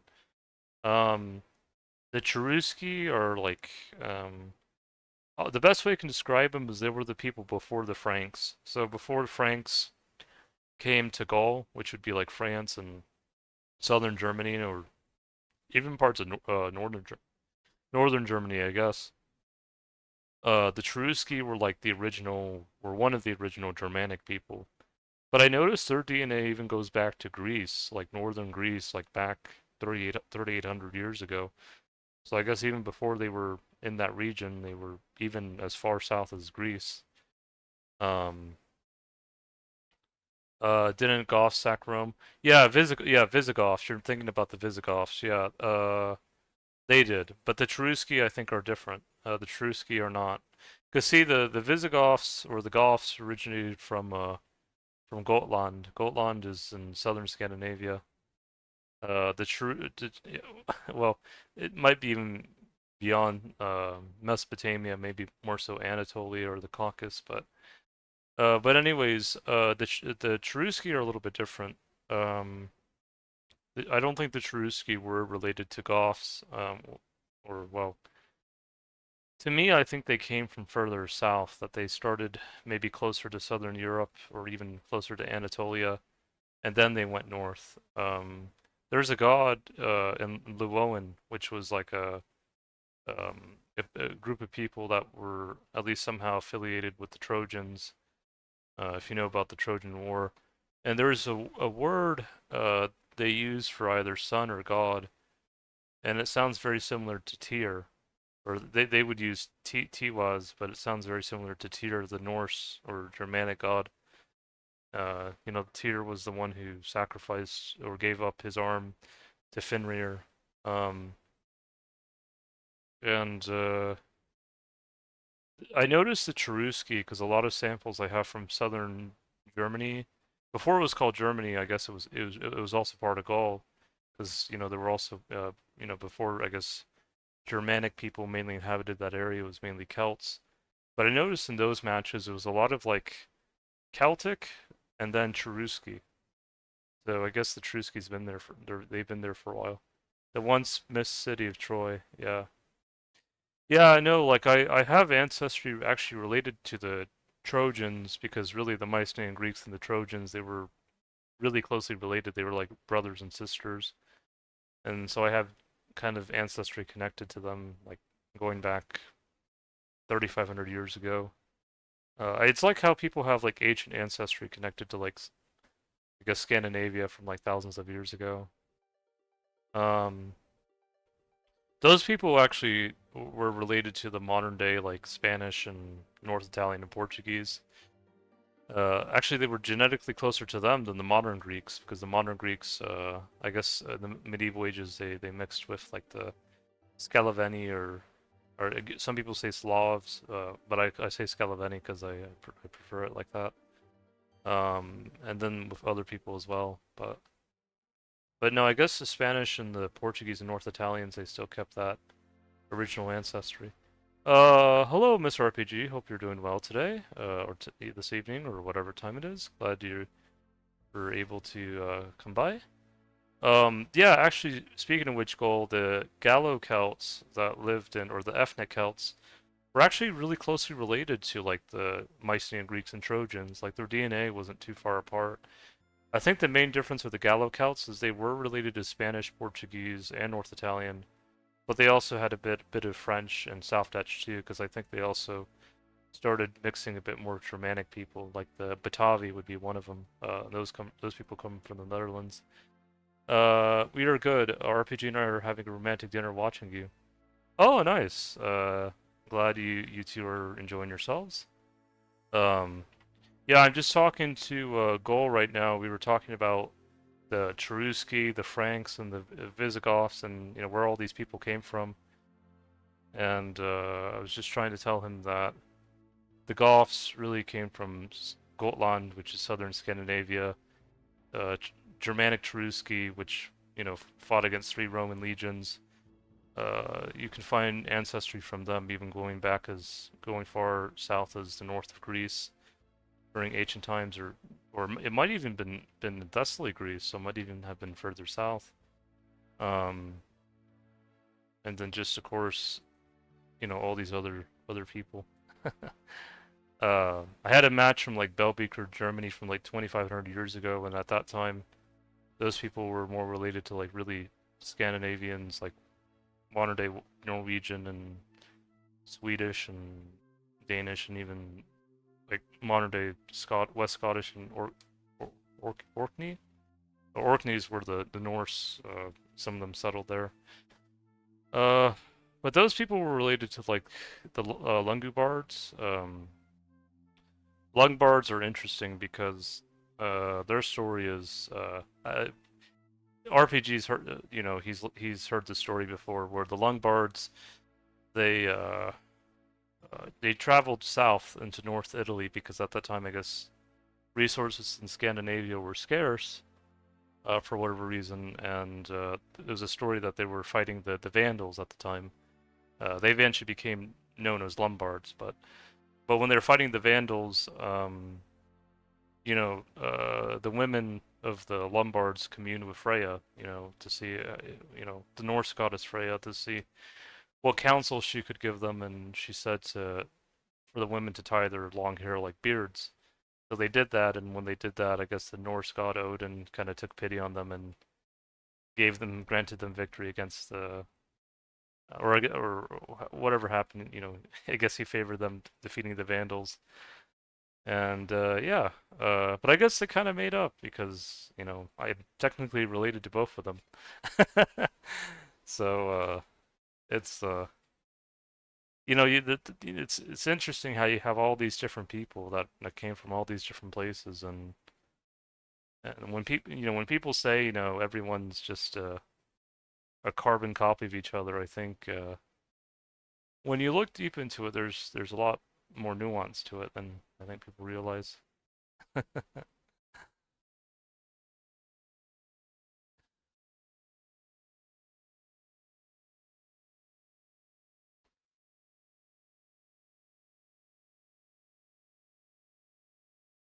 But yeah, Goal. So I guess back to what I was saying is like with the French, I notice a lot of modern day French, they're closer genetically to more so Germanic people like the Cherusci and Franks.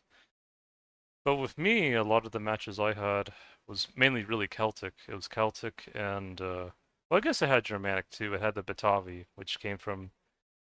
It was said they came from the Netherlands. So um, it's kind of interesting because I know sometimes people will say that the elves, the lore of elves, that some people think it came from. Some people think it came from Norse. Some people think it came from the Netherlands. I really think it actually came from Gaul, from the Celts. Because when I think of the all the forests, that's they usually have elves, and I usually think of the forests of Gaul, because it was that I think at that time, was probably heavily forested. So,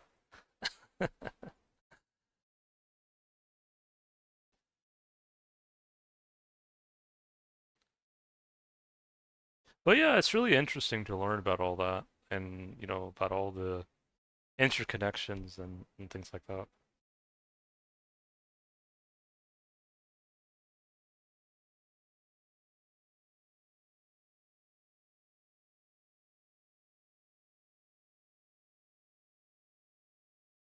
Oh yeah, you guys might find this interesting as well. But there's a comedian I watch. You guys might find this neat. He's a Native American Mexican, and his name is Fluffy. And they call him Fluffy, I guess, because of how he looks. But not the fur. Like it's not like he's furry, but anyways, he one of his comedy skits he spoke about going to Hawaii, or I guess they over there they say Hawaii. They pronounce the W like a V, I guess like how some of the Germans do, interestingly enough. And so I went over there and he basically called the Hawaiians. Um, I think they're okay with Hawaiians, but yeah. But they said they're essentially us, but they're swollen Mexicans. And that was kind of funny because I think like Mexico and Hawaii, I think a lot of them have a shared maternal haplogroup. Um, but I think that extends to like Samoa and the Maori in New Zealand as well, where they have some of them have maternal ancestors that are kind of linked, to each other. And so it's kind of cool to see that.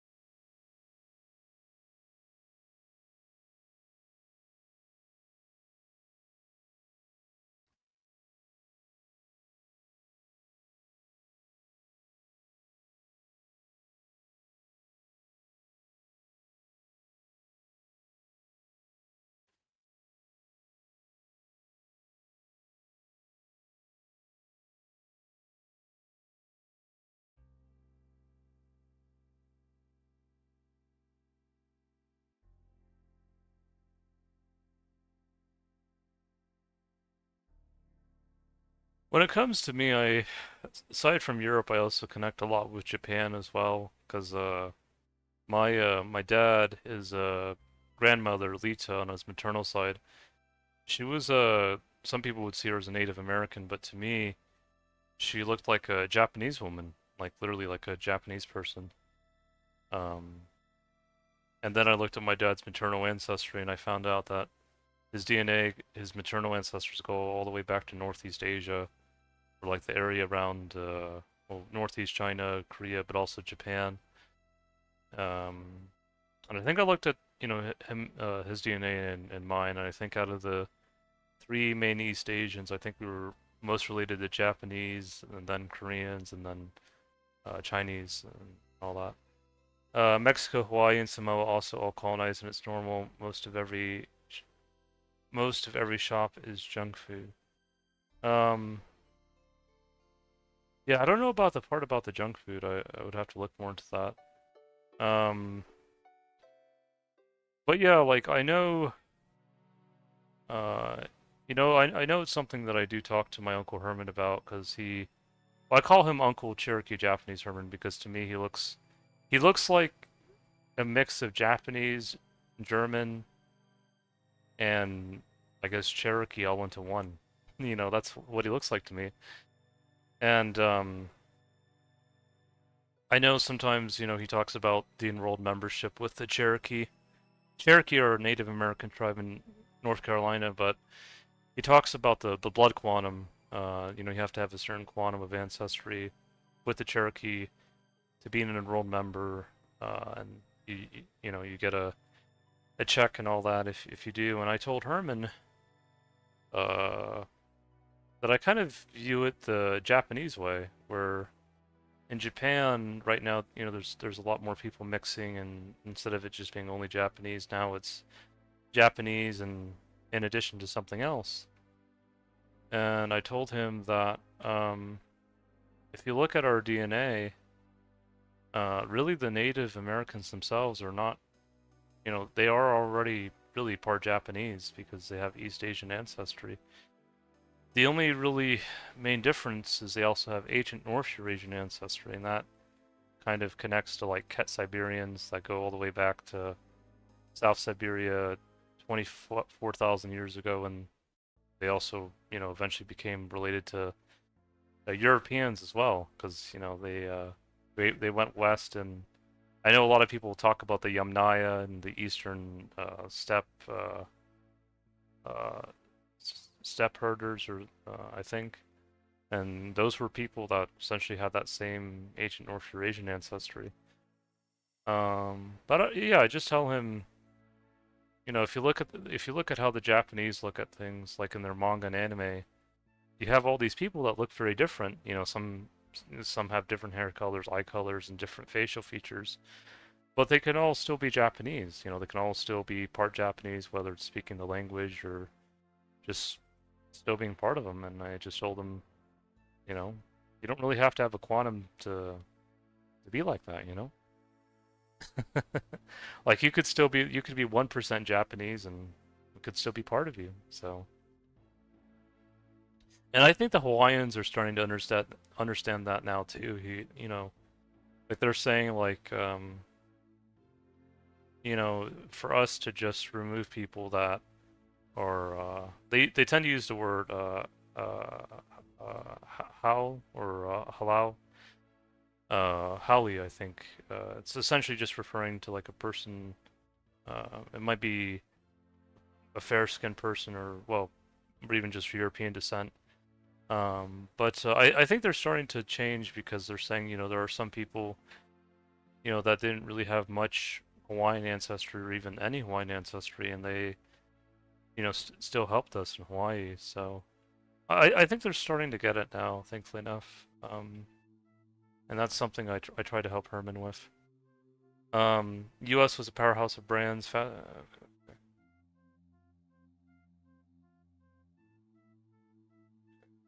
Again, I don't really know much. I don't really have an opinion on fast foods per se, goal.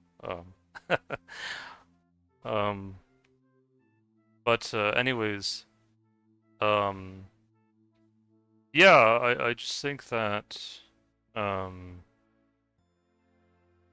it's just one of those things where I think people now, um, I think they're starting to understand it better. Like, it's like I tell my Uncle Herman, um, because I know some Native Americans, they see themselves more so as red than yellow, or more so, we're not really like, Asians or Japanese. We consider ourselves are, just kind of a separate color of people.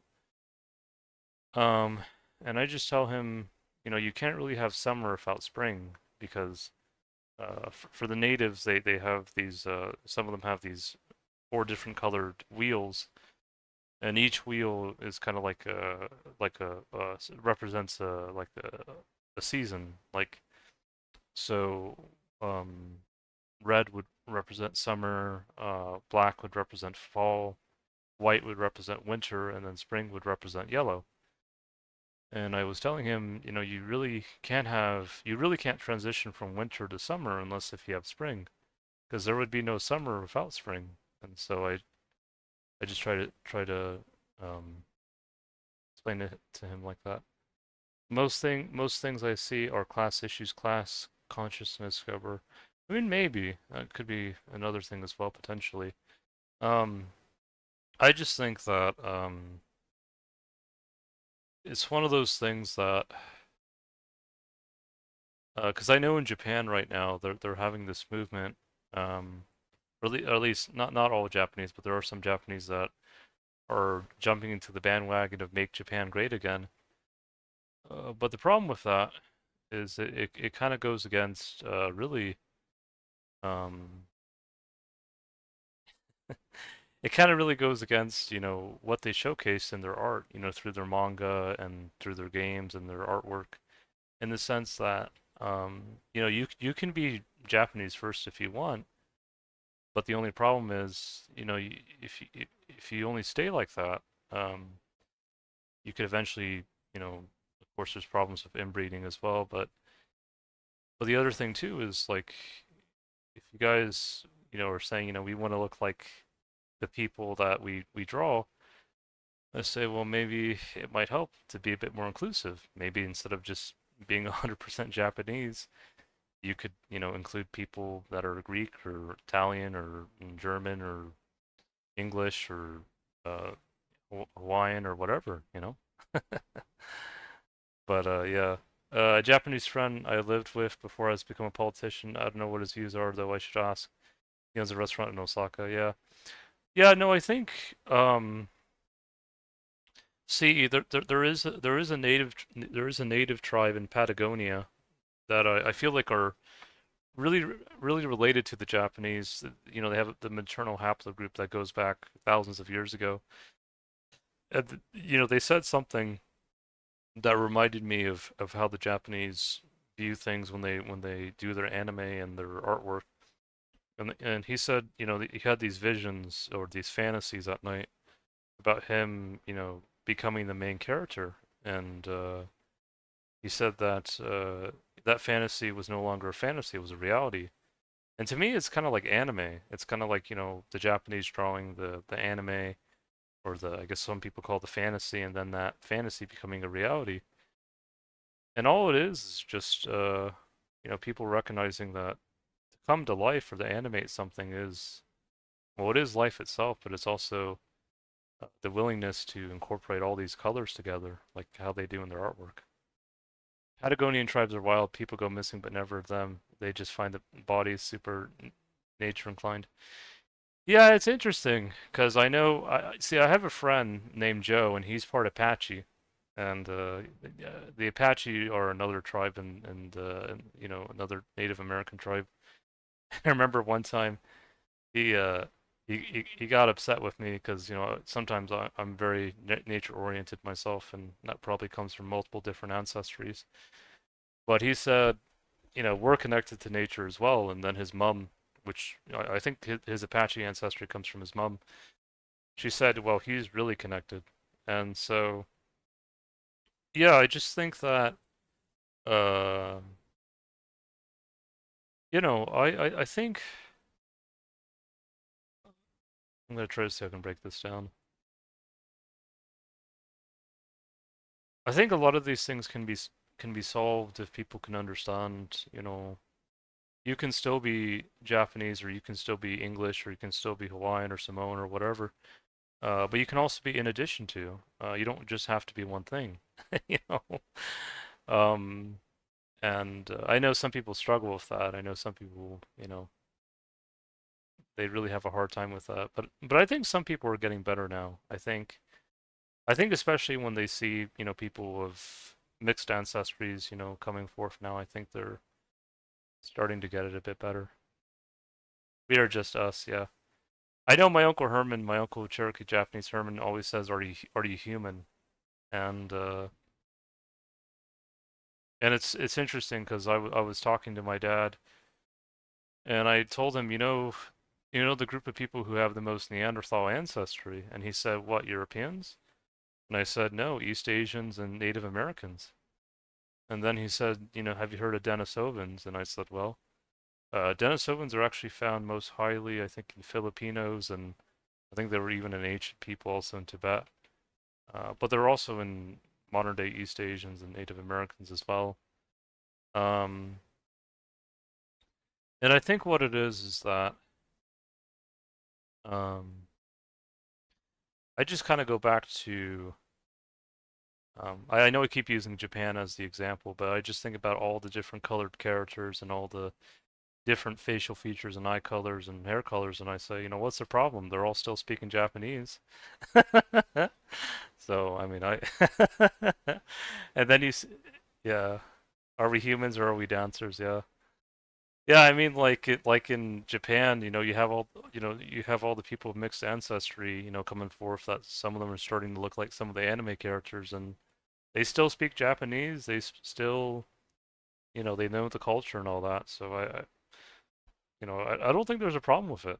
Um, and I think the same thing is true, like with some people in Hawaii as well, I'm sure, and maybe even Samoa and maybe New Zealand, you know.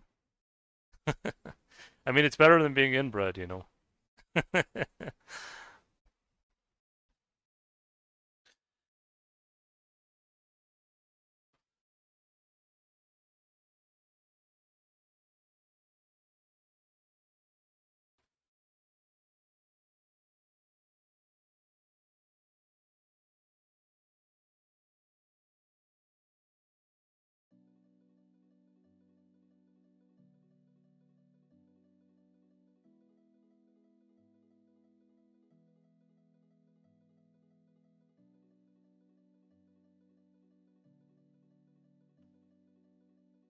Like right now, what's happening here in the States or the U.S. Well, I know a lot of things happen here in general, but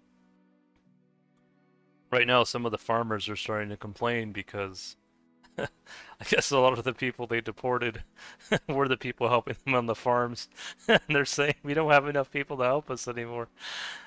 And all I say is, well, you're gonna have to find a way to work with them, one way or the other. But yeah, I just think it's learning to just come together, really. I think it's like what I see in Japan. People are coming together. Of course, the Japanese, still have work to do like anyone else, um, but they've been making it work. They've been making it work, and that's the most important thing.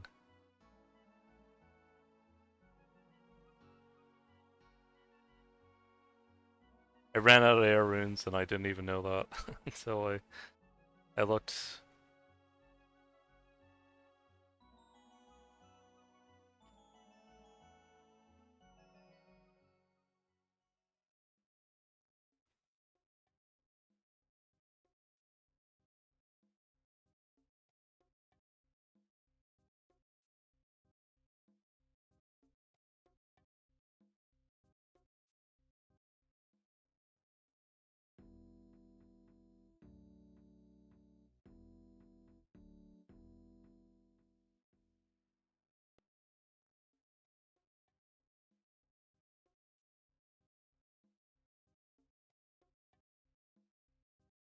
See if I can give this guy an eye patch.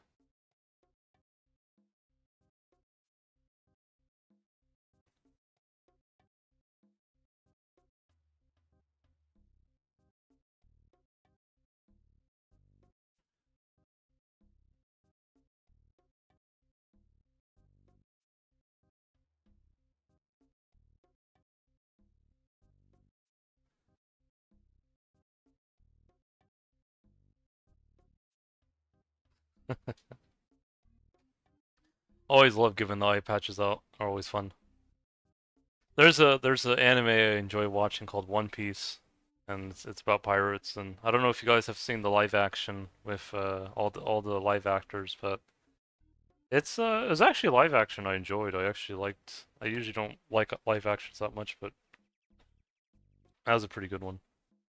It's been a pretty good one, yeah.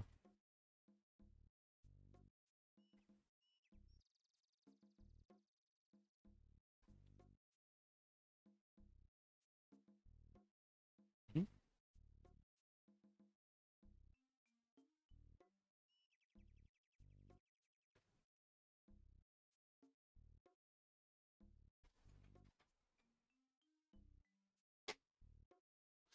I actually I know RPG told me that I also have a few eye patches I want to buy a pirate. Oh, nice. Yeah, RPG was telling me about that. He has a child who he calls the Samoan Thor, and I was actually talking to my friend Tim. He's a Mormon, but I guess he's more thankfully more of an open Mormon because I know sometimes the Mormons they kind of stay in their own group, but he has a family member that's or one part of his family is I guess part of. I know he tells me ethnically he's part German, but yeah, Mormon lores. Yeah, I know, but I think he said ethnically he's part German. He actually. I know he says he's part German, but he actually reminds me of my mom a little bit more. So he might even be part French or Spanish or something. I don't know. North Italian. But anyways, whatever it is. I know he told me that part of his family is part Italian, aside from him, and then another part of his family is like part Samoan Tongan, which I thought was cool. Um, and because I had a friend one time that he told me, how can how can you be multiple different ethnicities in one person? And I just said, well, it's just people come together from different backgrounds, they have children, and that's how it happens. And they get along, you know. And so it's one of those things where I think that at the end of the day, that's what really matters, you know. Just if you can get along and come together, then that's the most important thing.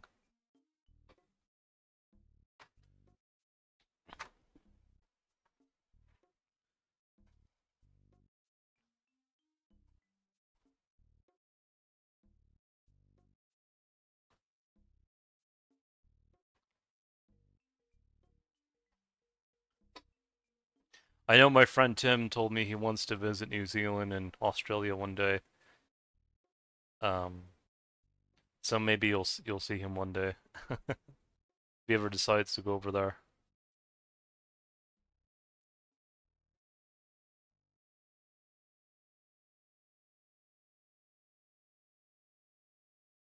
Uh,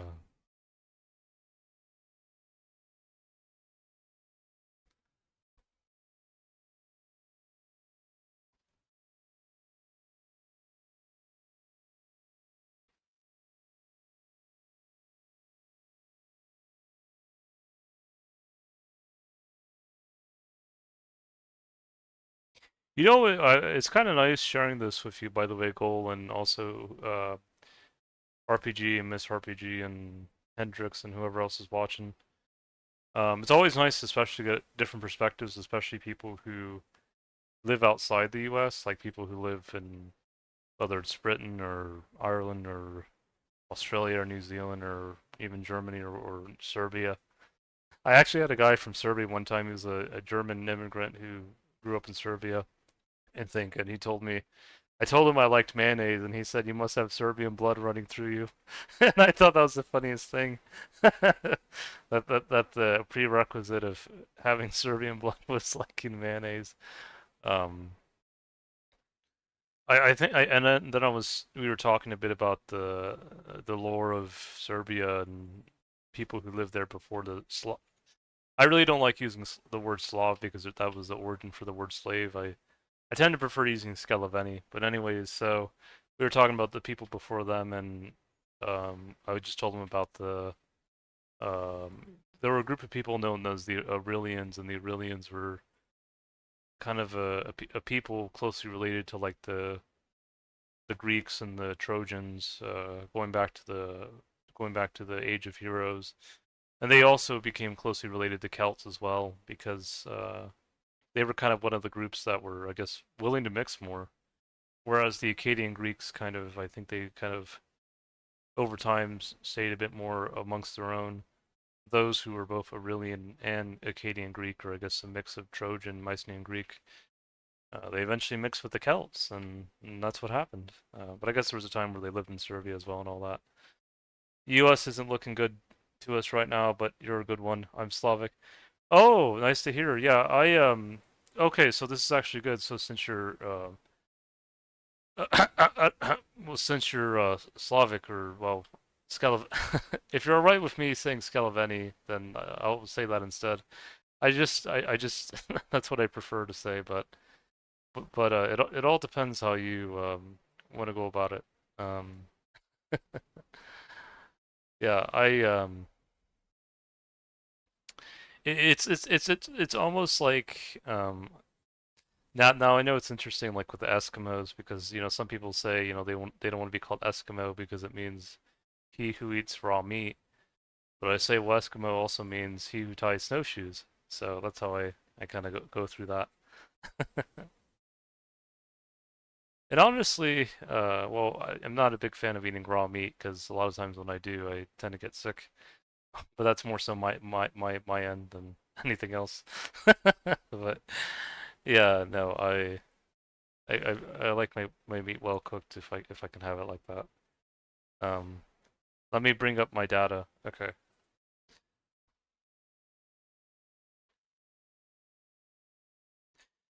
Okay, so goal if you're alright with me calling you Skeloveni, or if not Skeloveni, what country was your ancestry from? Was it from? Because I know there's a whole bunch of different countries, like there's Serbia and there's Ukraine and Russia and Poland and all these other countries. Um,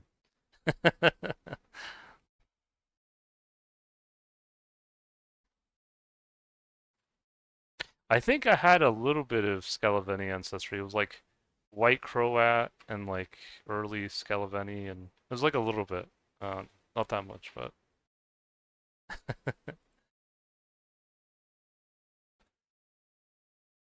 Scalaveni, by the way, I think is the Greek term or Greek or Latin, but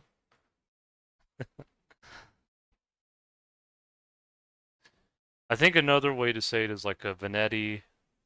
I like Venetti because it sounds like in Spanish we have a word called viento, and viento is like the wind, or it also reminds me of the Kingdom Hearts character Ven. Ven like the element of the wind or air, and the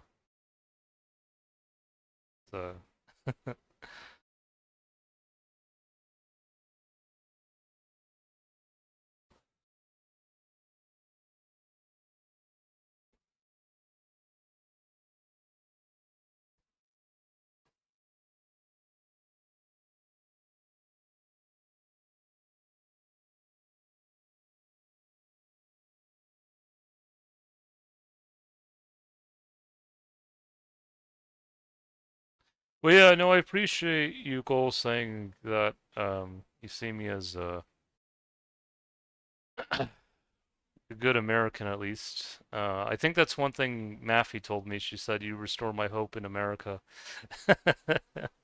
And I'm sorry if there's a lot of people here that, because apparently on Bjorn's channel, there are a lot of people in America that not only tell Bjorn he's going to hell for believing in Odin, but also telling him the Earth is flat. and, and then they think the Orange Man is the greatest thing since sliced bread, and it's pretty crazy. Um,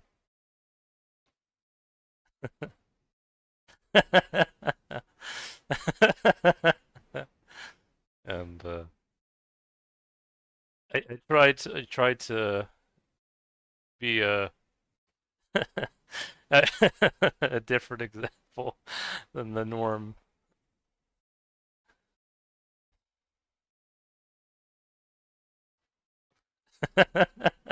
And then Bjorn's like, "You fucking idiots." Well, he doesn't say it like that. He has his own accent, but he says, "You guys don't even know where Tuesday, Wednesday, Thursday, and Friday came from." Because the days of the week, some parts of the days of the week, they're named after like Norse gods and goddesses and all that, and or Germanic, however you want to say it, and it's just kind of silly.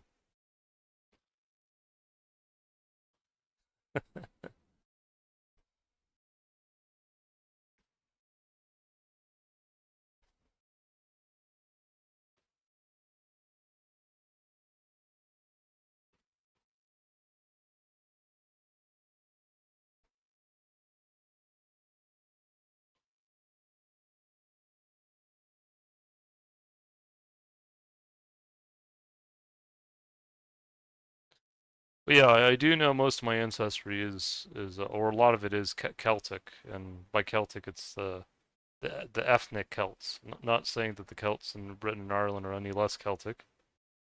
They are Celtic, just in addition to more Belbeaker.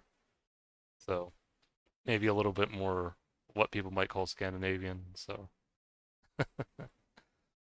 but it's all really connected anyways. So I just kind of look at it like that.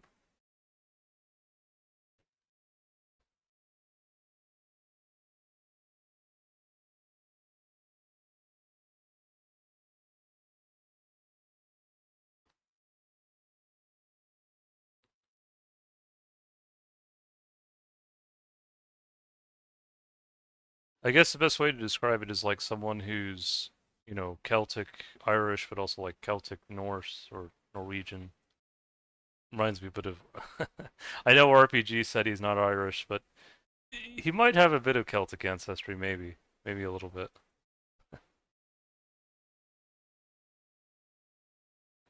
even if it's just like 10 or 20%, I'm sure you might have a wee bit.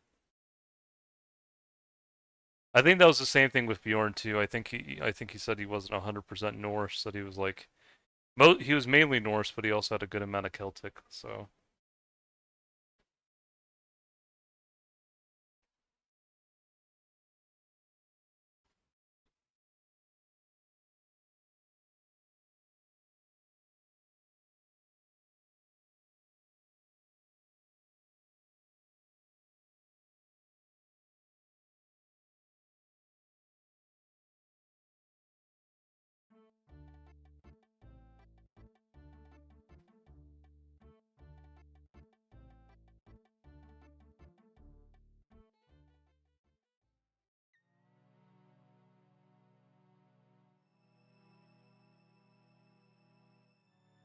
yeah, it's really interesting to learn about all this because I think a lot of people, especially in the US, don't really know their ancestry entirely.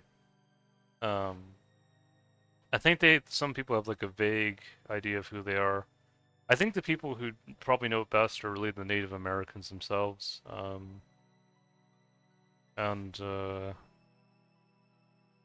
and of course like people who are Asian, like well, like natives are also Asian, but also people who've come more recently, like modern Japanese or Chinese or Koreans. They usually know who they are.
I had a friend also who was Hungarian Scottish, but he was from Canada, and he always talked about a dish called chicken papakosh that looked really good. I learned that the Hungarians actually have ancestry related really, because part of their ancestry actually goes all the way back to Northeast Asia, which actually is connected to like both Japanese and Native Americans, and goes back to like before they were called Avars, they were called Ruran, or the it almost reminds me of like Rurouni, like Rurouni Kenshin, like the wandering swordsman or samurai. Like it was always kind of neat to talk to him sometimes.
Oh wow, it's amazing how much D-hide I've gotten again.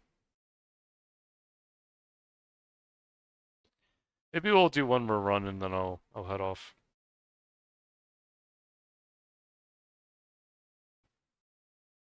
But yeah, hopefully you guys have found this interesting, with me sharing.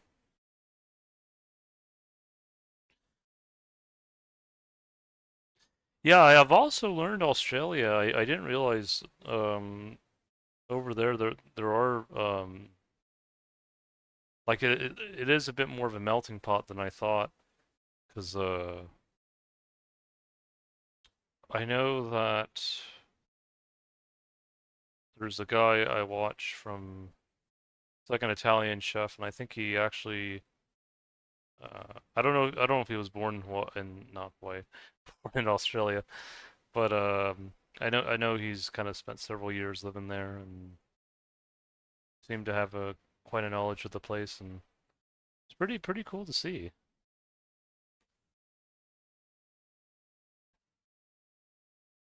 15% Polish, Hungarian, Romanian, 5% Scottish, Welsh, 5%. Okay. Oh, that's pretty cool. Yeah, because again, I know like when it comes to like, and again, if you're okay with me saying this, because I know especially for people like that are who say they're Slavic, I know they tend to be pretty proud of their heritage. But if you're right with me saying Scalaveni, then I can say that as well. Yeah, I know there's just a lot of different countries related to like Scalaveni, and so that's why like I try to get it down.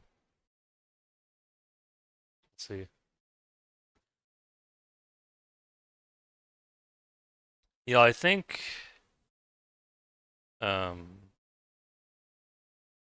and I know the thing as well is like it's really like an intersection because I think when the Scalaveni had come to the Balkans, some of them also mixed more so readily with the locals. I think in particular what they call the White Croats, which I think I might have had a bit of ancestry as well with, were kind of a blend of the people who came and then the local people who were probably also like related to like Aurelians and Celts and all that. Because I think even Gallo Celts lived in that area as well. Like that Gaul kind of extended that far east. Um,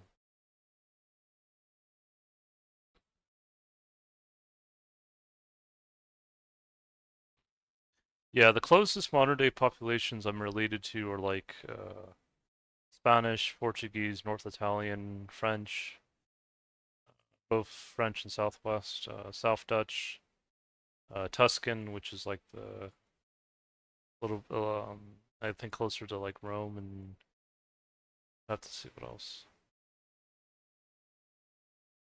And of course, I have like a bit of ancestry from Britain or Scotland and a little bit from Ireland as well, Scandinavia. But I think I do have some Balkan countries that I'll have to check.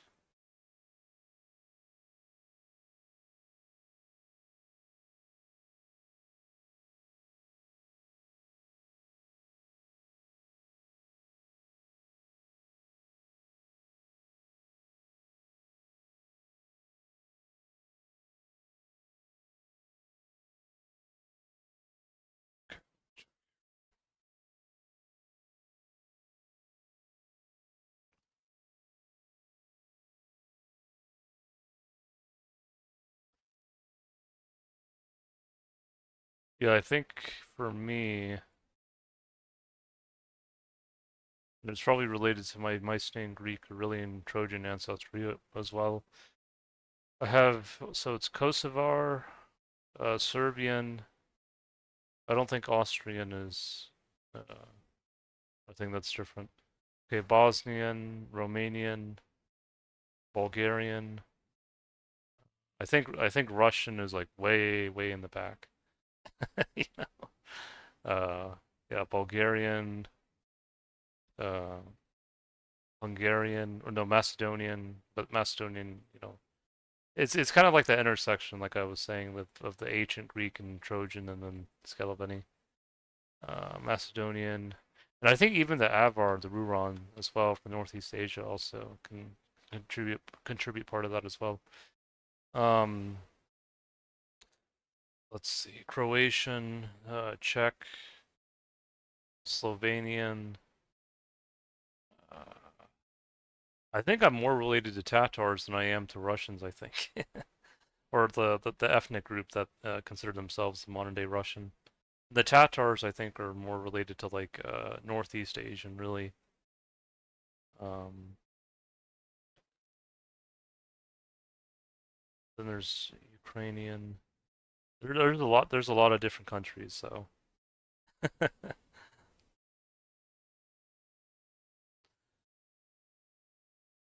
or yeah, Polish as well, South Polish. That's kind of that's further back.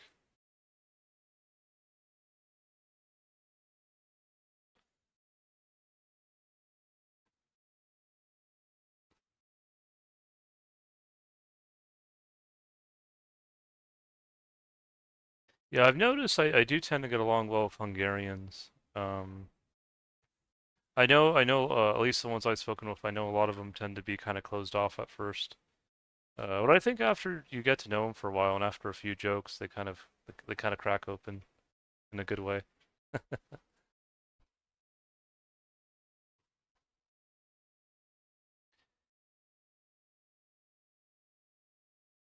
And then of course, if my Serbian friend, well, he's really well, I know he says he's like a German immigrant that kind of grew up in Serbia, but I don't know, he's pretty friendly, so.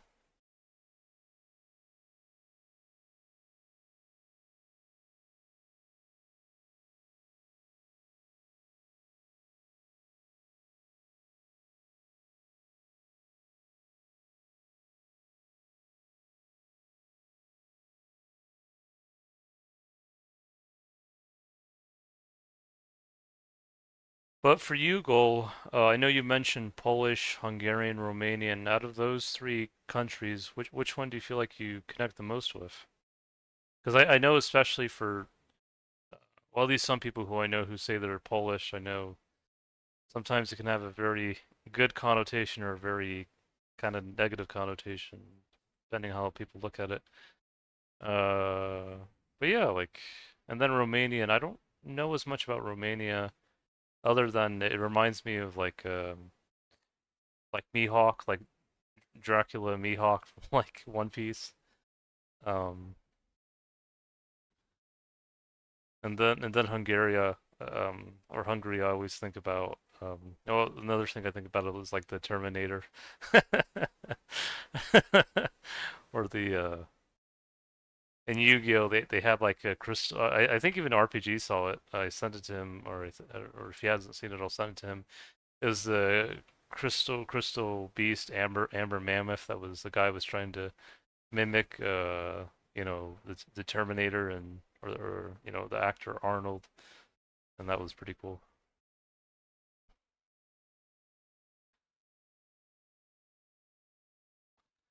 Oh shoot, I probably shouldn't have left that early. Okay, that's okay.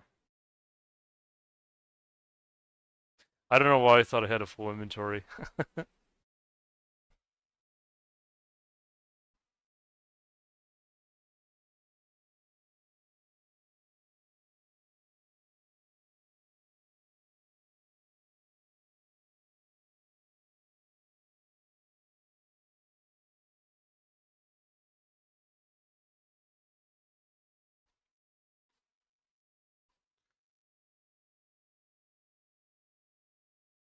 I think the other thing here in the US as well is that like a lot of people, um maybe it's because maybe where I live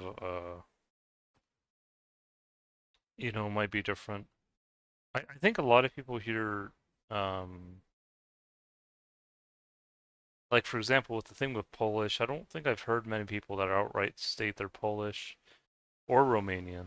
Um, I know there's people like the Hungarians. I think they tend to be fine with saying they're Hungarian. Um, but I don't know. It just kind of depends.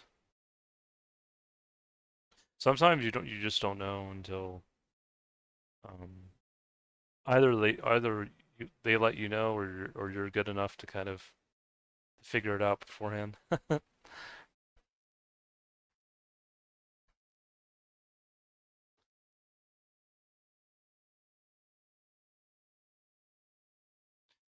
I think the people in the US that tend to be most open about saying who they are is, I think it's like a lot of Germans tend to be fine with saying, part German.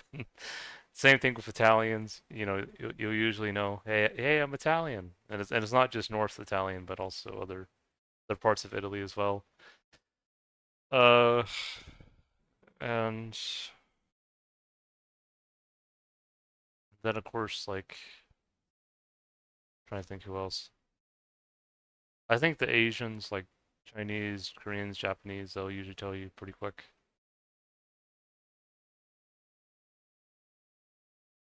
And then Irish as well. Some people will say, yeah, like, I'm Irish. So,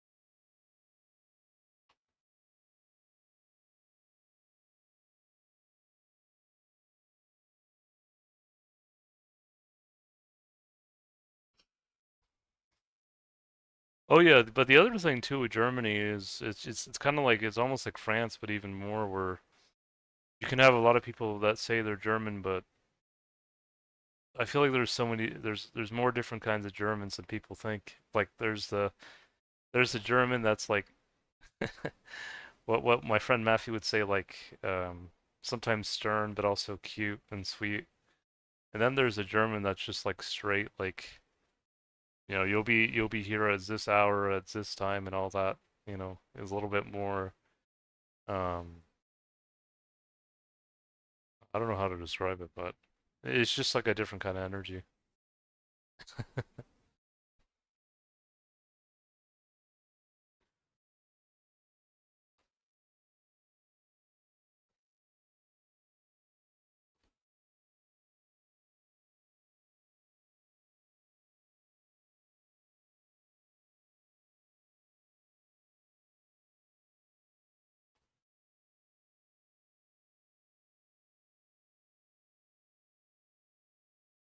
I have a YouTube channel I enjoy watching. It's a Vietnamese YouTuber called Uyen, and she does video with a guy that she calls her German boyfriend. And she had a video where they were in Scotland, and she said, "I'm not going back to Germany. I'm staying here in Scotland." And then her German boyfriend's like, "You can't even speak their language. You can't even speak their accent." And she said, "Watch me." And then she spoke like a Southern Dixie accent when she tried to mimic them, which is funny. And then like and then it just cut to the camera, and then she gives her German boyfriend a stern look, and then her German boyfriend's like, "Sweetie, what are you doing?" And then she just starts running away. It's kind of funny. It's like they speak my language here.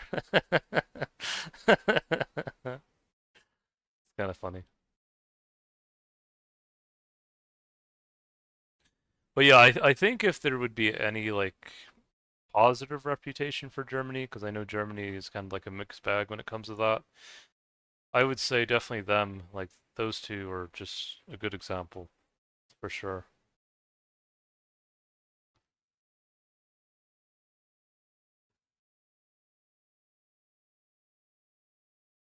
And they get along so well too, which is nice to see.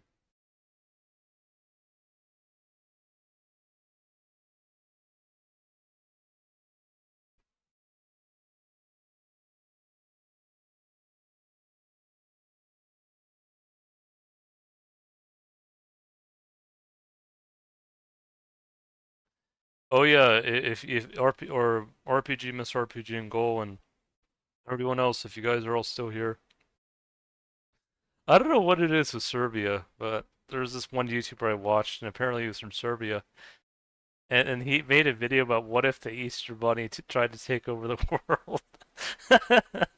I think I even sent that to Bjorn, and he found it funny. But I'm like, what is this guy? Or I think he might have even done a video about what if SpongeBob tried to take over the world, and it was just really weird stuff. Um, I don't know if that's a Serbian thing or if that's just a him thing, but it was just silly.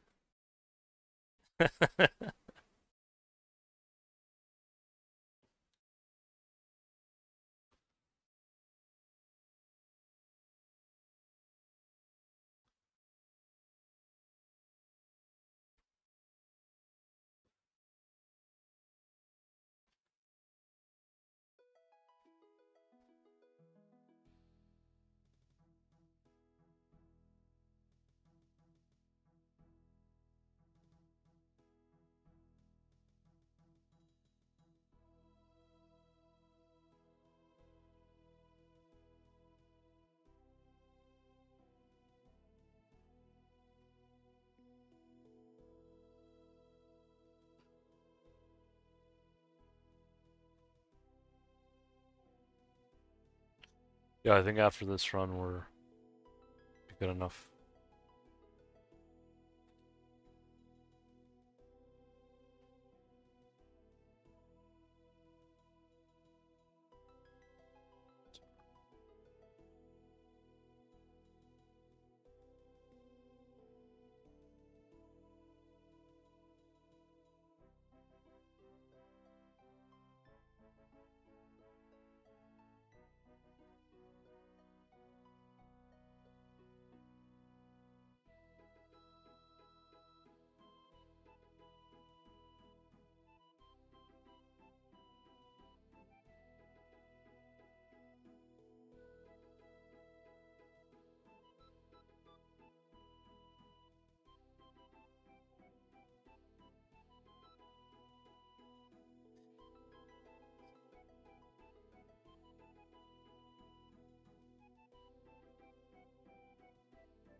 Excuse me.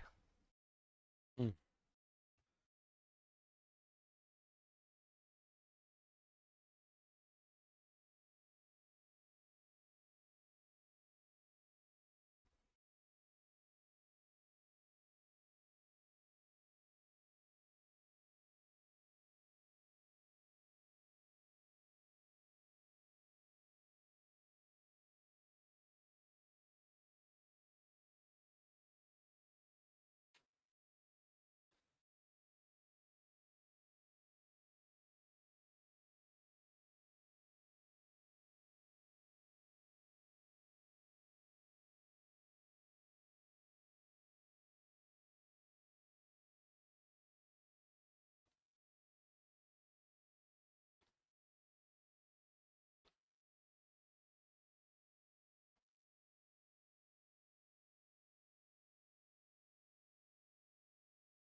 Always been a Vera. You want?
Real?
This is a good load.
Okay, let me get some rooms.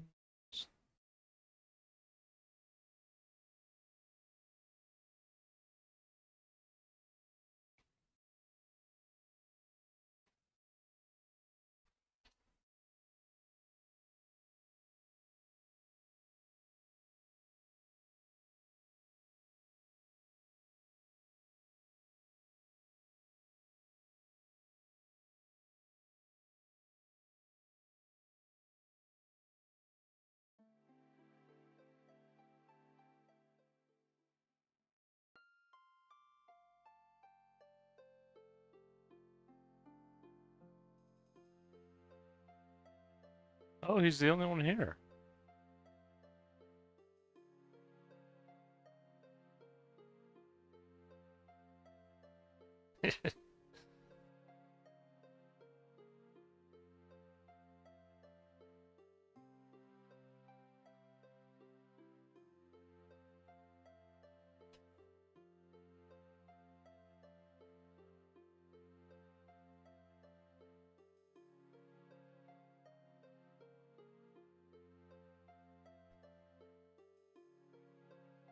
Yeah, I'm surprised sometimes how empty the bank and barrel can get. Sometimes it can get pretty full, but lately I've noticed it's had spurts of it being empty.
Yeah, 2,500 for the D-high wasn't too bad.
Always fun when I see him.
I'd have to manage to get more air runes soon.